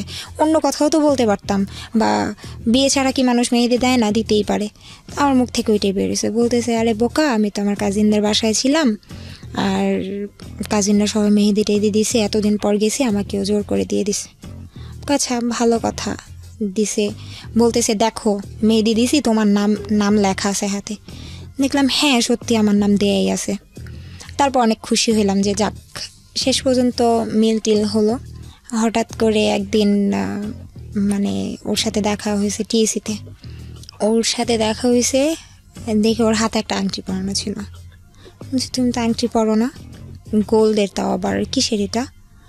পরে বলতেছে না দুলাভাইয়ের আংটি, এটা আমি একটু পরে আসছি, মানে আমার মা তো সব স্বর্ণের জিনিসগুলো নামেছে, তো এটা একটু দেখলাম, দেখার পর আমি পড়ছি। আচ্ছা ঠিক আছে, সব কিছুই ঠিক আছে, কিন্তু আমার মন বলতেছিল ও বিয়ে করে ফেলছে। তারপর ও আমাকে বলে না। তো হঠাৎ করেই ও টিএসসিতে আমরা বসার পর আমি কেন যেন বলছি দেখো তো কয়টা বাজে। ওর ফোনটা বের করে জাস্ট ওই লক বাটনের চাপ দিছে দেখার জন্য কয়টা বাজে। আমি না কি দেখলাম, আমার মনে হলো যে ওর ফোনের মধ্যে ওয়ালপেপারে ছবি দেওয়া, সেটা হচ্ছে বিয়ের ছবি। দেখার পর মানে আমি ফোনটা একটু দেখি, ও দিবে না। আমি তো অনেক জোরাজোরি করে ফোনটা হাতে নিলাম, নেওয়ার পরে দেখতেছি যে ওর বিয়ের ছবি। তারপর ফোনটা ছবি বলতে ও বিয়ে করছে। হ্যাঁ, সেটা কি ছবিতে কি ছিল? ও আর ওর ওয়াইফ। ওর ওয়াইফের ছবি, মানে একদম বিয়ের সাজগোজ সহ। ওকে, আমরা একটা বিরতি নেব প্রিয় শ্রোতা। যা হবার সেটা তো হলোই না, এবং এটা আপনারা হয়তো বা গেসই করেছিলেন যে ঠিক আছে, এখন পর্যন্ত তো যেটাই ভেবেছিলাম সেটাই হবে, মেয়েটার কপালে তো এটাই আছে। কিন্তু আসলে কি তাই? ভাবনার সাথে জীবনের যে ঘটনাগুলো ঘটে সেটার আসলে মিল খুব কমই থাকে। ছোট্ট একটা বিরতির পর রাত 1টায় যখন ফিরবো তখন বুঝবেন যে ভাবনাটা আসলে কোথায় গিয়ে দাঁড়িয়েছে। আমরা শুনছি সিক্রেটস। এটা কতদিন আগের ঘটনা এই বিয়ের ছবিটা দেখা? 9 মাস। প্রায় 9 মাস। ওকে, তারপর তারপর আমি ওর বিয়ের ছবি দেখলাম, দেখার পর মানে ওই মুহূর্তে কি করতেছিলেন আপনি দেখার ওই পর? মুহূর্তে তো আমি দাঁড়ায় ছিলাম। হঠাৎ করে দেখার পর মানে আমার অবস্থা এমন হয়েছে যে কথা বলার মতো ভাষা ছিল না, আমি সেন্সলেস হয়ে গেছি। তারপরও আমাকে নিয়ে ঢাকা মেডিকেল ইমার্জেন্সিতে নিয়ে যায়। ডাক্তার বারবার বলতেছিল যে কে হয় নাকি? হ্যাঁ, যে মেয়েটার কি হয়েছে, ওর হার্টবিট এত বেড়ে গেছে কেন, ওর কি হয়েছে। অবাক হয়েছি তখন আমি। ও ওদের কাছে বলতেছিল যে এই মেয়েটার বয়ফ্রেন্ড বিয়ে করে ফেলছে, আমি ওর ফ্রেন্ড হই। মানে এই কথাটা ও ডাক্তারকে বলে, আর আমার কানের কাছে এসে বলে যে তুই যদি এদিকে বলস যে আমি তোর বয়ফ্রেন্ড হই তাহলে আজকে সব শেষ। এত কিছুর পরেও সেই ধরনের কথা বলতেছে? আচ্ছা, এবং আপনি সেটা শুনতেছেন, তারপর আপনি কি করলেন? চুপচাপ? আমি তো তখন স্যালাইন চলতেছে, তখন ডাক্তার আসলো। আসার পর বলতেছে যে যে বিয়ে করে ফেলছে, হ্যাঁ তুমি কোন অংশে কম আছো, যে তোমার হারাইছে ও তোমারে হারাইছে, তুমি কাউরে হারাও নাই, এরকম ডাক্তার ভাবে এগুলো সান্ত্বনা দিচ্ছে। তো ওর ফ্রেন্ডরা আসলো, মানে আমি বারবার ওর দিকে তাকাচ্ছি আর মানে কেমন জানি একটা ফিলিংস হচ্ছে, আর আমি অনেক কান্না করতেছিলাম। ডাক্তার বলছে তুমি যদি এইভাবে কান্না করো তাহলে তো তুমি এই বয়সে হার্ট অ্যাটাক করবা। রাইট। তারপর ওখান থেকে বাসায় যাই। বাসায় যাওয়ার পর মানে এরকম আবার ও আমাকে বোঝায় যে আমরা বিয়ে করব, যে এটা আমার মানে পরে শুনতে পারি যে ওর হাতে যে নামটা লেখা ছিল সেটা আসলে আমার যেই নাম, ওর নামে নাম ওর বউয়ের একই নাম, আমিও গেস করছিলাম আর কি। হ্যাঁ, আর ওর বউটা হচ্ছে ওর আপন মামাতো বোন। আর সবচেয়ে বড় কথা, ওর কাছে যে আমি সব কিছু শেয়ার করতাম আমার ফ্যামিলির, ও এইগুলো আমাকে অনেক খোঁটা দিত। তোর বাবা এটা, তোর মা এটা, মানে আমাকে এগুলো সম্পর্কের বলতো। যখন খুব তিক্ত জিনিসগুলো চলে আসে হ্যাঁ। তখন এগুলো নিয়ে মানুষ কোটা দেয়। হ্যাঁ, মানে তখন বলতাম যে তখন আমি বলছিলাম আমার শ্বশুর কি করে, তো ওর শ্বশুর ওই জায়গার অনেক নামি দামি একটা লোক। তখন বলছে হয়তো এই জন্যই তুমি আমার এই বিয়ে করো নাই। তো ও এসব বলতো। আর তারপর ওর একটু you can no you can cry, আপনি আরামসে, সমস্যা নাই। আপনি যদি কাঁদতে চান কাঁদতে পারেন, কোনো সমস্যা নাই, রিল্যাক্স। সমস্যা নাই। তারপর ও বলতো যে তোর মতো ফকিন্নিকে আমি কেন বিয়ে করব, তোর মতো ফকিন্নিকে আমি কেন বিয়ে করব, তোর বাবা 2 বিয়ে করছে, এটা সেটা। এগুলো বিয়ের পরে বলতো? হ্যাঁ। তারপর বুঝাইতো যে আমি ওরে ছেড়ে দিব, আমি ওরে চাই না, আমার বাবা মা জোর করে আমাকে বিয়ে দিছে।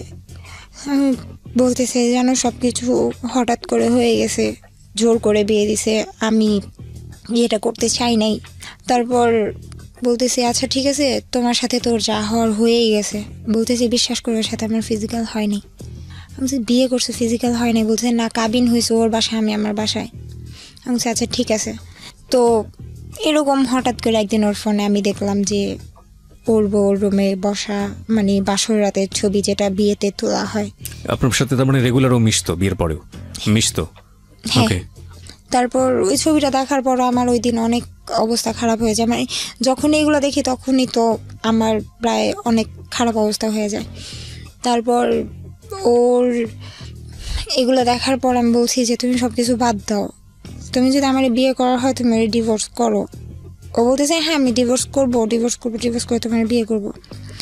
তো আর সবচাইতে কি যে ওর সাথে যখন ঝগড়া হয় ও আমাকে বলে যে তুই আমি ছাড়াও তোকে অনেক ছেলেরা ইউজ করছে।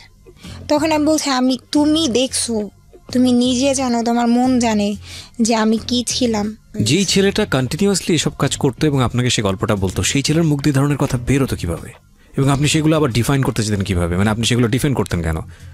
তারপরেও আপনি ওর কাছে জায়গা চাইতেন যে বিয়ের পরেও যদি একটু জায়গা হয় বা এরকম সম্পর্কটা যদি স্বাভাবিক থাকে। মানে আপনার টার্গেটটা কি ছিল বলেন তো, ফ্র্যাঙ্কলি বলেন। মানে আপনি নিজেকে ছোট মনে করেন না, এটা হয়, ইমোশনালি হয় এরকম। বলেছি যে যাই হোক, আমি ওরে বলছি যে দেখো আমি আমার সংসারে কখনো সুখ দেখি নাই, আমি চাই যে আমার একটা সংসার হোক, আমি ভালো থাকি, আমার বাবা মা যেটা করছে সেটা যেন আমার সাথে না হয়। ওরে আমি অনেক রিকোয়েস্ট করছি, দেখো আমি ছোটবেলা থেকে বাবা যতটুকু সুখ দেখ সেটা বড় আচ্ছা কথা মামা, না। আমি আপনাকে থামাচ্ছি। আপনি কি বলতে পারেন ওকে আমি জানি, কিন্তু 9 মাসের ঘটনাটা আমি আনতে চাই, যে 9 মাসের বিয়ের পরেও আপনি ওর সাথে একটা সম্পর্ক মেনটেন করেছেন, রাইট? হ্যাঁ, আচ্ছা, তো এই সম্পর্কটা মেনটেন করেছেন, ও আপনাকে কি কথা দিয়ে সম্পর্কটা মেনটেন করেছে যে বিয়ে করবে আপনাকে? বিয়ে করবে। বিয়ে করার সিস্টেমটা কি হবে? ওর ওয়াইফকে ডিভোর্স দিবে? হ্যাঁ। আচ্ছা, এই ছেলেটা করে কি আসলে, পেশায় কি করে? কিছু করে না। কিছু করে না। আপনি এটা জানতে পেরেছেন। আমাকে কয়েকটা জিনিস বলেন। আপনি অনেক বিবেকবান মানুষ, আমি বিশ্বাস করি। 22-23 বছর বয়স আপনার। একটা হচ্ছে ছেলেটা কিছু করে না, 2 হচ্ছে এই ছেলেটা ড্রাগ নেয়, 3 হচ্ছে এই ছেলেটা এই অনেকগুলো মেয়ের সাথে এ ধরনের সম্পর্ক ছিল, 4 হচ্ছে আপনি তাকে যতটুকু কাছে থেকে মিশে দেখেছেন সে যতটা ফিজিক্যালি আপনার সাথে ইনভলভ ততটা মেন্টালি ইনভলভ না, আপনার সাথে কথাবার্তা বলে আমার কাছে যেটা মনে হচ্ছে। 5 হচ্ছে সর্বশেষ পেরেক, সেটা হচ্ছে একটা মেয়েকে সে আপনাকে না জানিয়ে বিয়ে করেছে এবং মিথ্যা কথা বলেছে, মামলার কথাটা মিথ্যা ছিল, রাইট? ওকে, এত কিছুর পরেও আপনি তাকে জায়গা দিচ্ছেন কেন আপনার কাছে? এই প্রশ্নের উত্তরটা শুধু আপনি আমাকে দেন, যা মনে আসে। মানে আমি আপনাকে দোষ দিচ্ছি না, মন থেকে যেটা আসবে সেটাই বলেন। লাভ করি তাই। এক্স্যাক্টলি, লাভ করেন তাই, ঠিক এটা না, এটা লাভ না, এটা আমি বলি ইমোশন, ব্লাইন্ড ইমোশন। লাভ করেও মানুষ যুগের পর যুগ সেই মানুষটার কাছ থেকে দূরে থাকতে পারে, এটাও লাভ, কিন্তু এটা একটা ইমোশন এবং এটা খুব মারাত্মক রকমের ভুল একটা ইমোশন।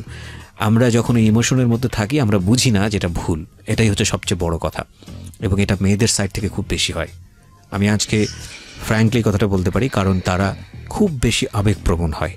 এবং একটা কথা আছে না, যে কোনো আমার এক বন্ধু বলেছিল এক সময়, যে একটা মেয়েকে যদি তুমি খুব সুন্দর করে যদি ডিরেক্টলি প্রপোজ করো, I want to make something special time with you, মেয়েটা হয়তো তোমার গালে ঠাস করে একটা চড় লাগিয়ে দেবে। কিন্তু তুমি যদি খুব সুন্দর করে 5টা কবিতা নিয়ে গিয়ে তাকে যদি লিখিয়ে বলো যে আমি আসলে এই ধরনের একটা সময় চাচ্ছি তোমার কাছ থেকে, সে তোমাকে সময়টা দিবে, because naturally they are like this. So ওই জায়গাটা থেকে একটা মেয়ের হয়তো ভুল করাটা স্বাভাবিক, কিন্তু ভুলের তো একটা লেভেল থাকে। আমরা মমর দিকে আঙ্গুল তুলতে যাই না, এরকম ভুল হয়, অনেক মানুষেরই হয়। আপনি এখনো কি তাকে লাভ করেন? মানে তাকে নিয়ে আপনি এখনো ঘর বাঁধার স্বপ্ন দেখেন? মানে এত কিছুর পরে, বিয়ের আগে আপনার গায়ে হাত তোলা, আপনাকে বাদ দিয়ে আরেকটা মেয়েকে বিয়ে করা, এত খোঁটা দেওয়া, এত কিছু করা, তারপরেও আপনি ওকে নিয়ে সংসার করার চিন্তা করছেন, এবং সেটা আপনার জীবনের একটা পূর্ব অভিজ্ঞতা আছে আপনার বাবা মাকে নিয়ে, তারপরেও মানে এতটা বেশি ইমোশনাল কি আসলে হওয়া উচিত? কি পেয়েছেন জীবনে, কি পেলেন এটা করে আসলে? ওর ওয়াইফ জানে আপনাদের সম্পর্ক? সবাই জানে। ওর ওয়াইফও আমি জানে? বোনকেও একদিন আমাদের ছবি মানে আপনি না পাঠিয়েছেন? পেরে হ্যাঁ। না পেরে যে আপু ওর বিয়ের আগে, যে আপু দেখো তুমি তো একটা মেয়ে মানুষ, তুমি বুঝো, ওর ছাড়া আমার পক্ষে সম্ভব না। ওর বোন আমাকে বলছে যে তুমি যদি ভালো মেয়ে হতে তুমি কোনোদিন এটা করতে না, আমার ভাইয়ের সাথে তোমার সবাই বিয়ে মেয়েদেরকেই সম্ভব না। দোষটা দেয়, সবাই মেয়েদেরকেই দোষটা দেয়। এটা তো আসলে আমাদের সমাজের একটা নিয়ম হয়ে গেছে। মনে করে সবাই যে একটা মেয়ে যদি না চায় তাহলে এটা সম্ভব না। হ্যাঁ, হয়তো কথাটা সত্য, কিন্তু দ্বিপাক্ষিকভাবেই জিনিসটা আসলে অপরাধী হওয়ার মতো বিষয়। হ্যাঁ, তোর ওয়াইফ জানে বিষয়টা? বিয়ের আগে জেনেছে না বিয়ের পরে জেনেছে? বিয়ের আগে থেকে সবাই জানতো। ওর ওয়াইফও জানতো বিয়ের আগে থেকে বিষয়টা? সবাই জানতো। তারপর ওকে বিয়ে করেছে? তো ওর মানে বিয়ে হয়ে যাওয়ার পর আমি বলতেছি দেখো ওর বাবার তো সব আছে, আমি ওরে বুঝেছি ওর বাবার সব আছে, ওর চাইলে ওর এখন উঠে আনো নাই, ওর বাবা চাইলেই ওকে অনেক ভালো একটা জায়গায় বিয়ে দিতে পারবে, বা ও ডাক্তার হবে, ওর অনেক ইচ্ছা, ওর স্বপ্ন, তো তুমি ওর ডাক্তার হতে দাও, চল আমরা বিয়ে করে ফেলি। আমার বাবার তো কিছু নাই, আমার তো কিছু নাই, আমি তো শুধু তোমার চাইছি, কারণ আমি আমার ফ্যামিলি থেকে সুখ চাইনি। আর তোমার ওর হ্যাঁ ও কি বলে? অনেক বড় লোক, ও ও কি ঠিক বলে? আছে, ও বলে হ্যাঁ তোমার আমি পাগলের মতো লাভ করি, এটা সেটা। আমি দেশে আসার পরও স্যাভলন খাইছি, তাও সেটা ওর ভিডিও কলে ওর সামনে, ও বলে আমার সামনে খা। না ঠিক আছে, আপনি যা করেছেন ওর সাথে ভিডিও কলিং করেছেন আপনি, এগুলা বুঝতে পারছি, কিন্তু তো- ও কি আপনাকে বিয়ে করবে এরকম কোনো কথা দিয়েছে? দিচ্ছেই তো। দিচ্ছে। আপনি কি চান ওকে বিয়ে করতে? না, আমি যেখানে আমার কাজিন, আমার ছোট বোন, আপন ছোট বোন, ওর কাছে পর্যন্ত আমার এই ছবিগুলো গেছে। মানে এখন সবার কাছে ছবি টবি যাওয়া শেষ? শেষ। এখন আমি, আমার ছোট বোন আমার সাথে কথা বলে না, আমার কাজিন আমার সাথে কথা বলে না। ইভেন একদিন ও আমার আব্বুকে ফোন দিয়ে, মানে ওর সাথে আমি বেরোইছি, ও আমার আব্বুকে ফোন দিয়ে বলে মেয়ে কোথায় যায় কোনো খবর রাখেন, আপনার মেয়ে খারাপ, এটা সেটা, আপনার মেয়ে ছেলেদের সাথে এগুলো করছে, আপনার মেয়ের ছবি দেখবেন। ছি ছি ছি। আমার আব্বুকে বলে যে আপনার মেয়ের নিউড পিক দেখবেন আপনি, আমাকে মানে বলে যে তোরে আমি পর্ন স্টার বানাবো, আমাকে এগুলো বলে ও কি কি আছে ওর কাছে? সব কিছু। কি পরিমাণে আছে? এখন আর ব্ল্যাকমেল করে না এগুলো দিয়ে, কিন্তু আছে, এগুলোর কাছে আছে। আপনি কোনো অ্যাকশন নেননি কেন? ওর কোনো ক্ষতি হোক আমি এটা চাই না, আমি এখনো চাই না ওর কোনো ক্ষতি হোক। ওর- আর এই জন্য বলতেছি, যদি পারেন প্লিজ ওর নামটা যেন না উচ্চারণ হয়, ওর নামটা যেন না আসে, তাহলে তো ওর ফ্যামিলির কেউ এটা শুনলে বুঝে যাবে, কারণ ওর ফুল ফ্যামিলি স্টোরিটা জানে। ওর ফুল ফ্যামিলি জানে স্টোরিটা? ফ্যামিলি দিক থেকে কোনো ধরনের কোনো অ্যাকশন নেওয়া হয়নি? ওর ফ্যামিলি কোনো অ্যাকশন নেয়নি? ওই যে শুধুমাত্র আমার ফ্যামিলির ব্যাকগ্রাউন্ড ভালো না, এই জন্য। আপনার ফ্যামিলির ব্যাকগ্রাউন্ড ভালো না সেটা তো অন্য হিসাব, কিন্তু ও যে এটা করতেছে এটা তো ক্রাইম, অনেক বড় ধরনের অপরাধ।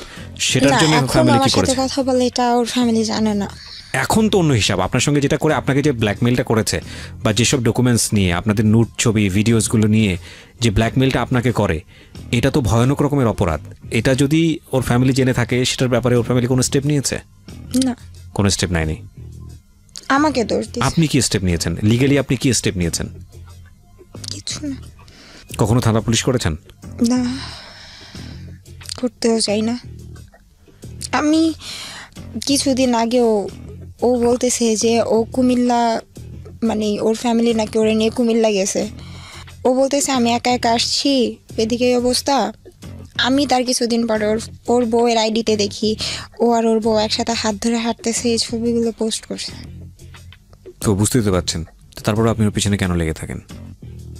আমি তো ওর বিয়ের পরে আসি নাই, আমি ওর বিয়ের আগে আসছি, সো আমি ওর ছাড়তে পারবো না। আপনাকে আমাদের কিছু বলার নাই, কারণ আপনি নিজের জায়গা থেকে সমস্ত রকমভাবে সারেন্ডার করে আছেন। তবে এটা একটা সিচুয়েশন, প্রিয় শ্রোতা, এসা সিচুয়েশন, এটা হতে পারে।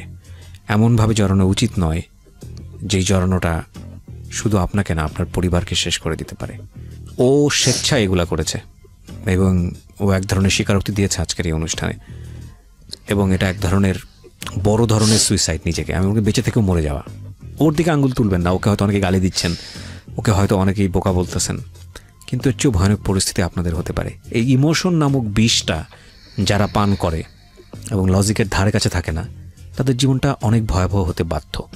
আমাদের আজকের এই যে মমো, সেই মমো হচ্ছে তার বেস্ট এক্সাম্পল। ইমোশন থাকবে, কিন্তু সেটার একটা সুন্দর শেপ থাকবে।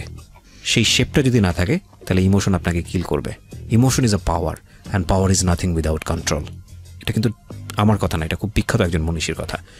শক্তি আপনার কাছে আছে, সেই শক্তি যদি নিয়ন্ত্রণ করার ক্ষমতা না থাকে, তাহলে সেই শক্তি আপনাকে কিল করবে। ঠিক সাপের মতো, সাপ ছোবল দেয়, সেই সাপটাকে যদি আপনি ম্যানেজ করতে না পারেন, তাহলে সাপ কিন্তু আপনাকে মেরে ফেলবে। আর যদি ম্যানেজ করতে পারেন, তাহলে আপনার মধ্যে বিশেষ ক্ষমতা আছে, মানুষজন আপনাকে সেই জায়গা থেকে, দৃষ্টিভঙ্গি থেকে দেখবে। সো কেন বললেন আপনি আজকের এই সিক্রেটসগুলো লাখ লাখ মানুষের সামনে?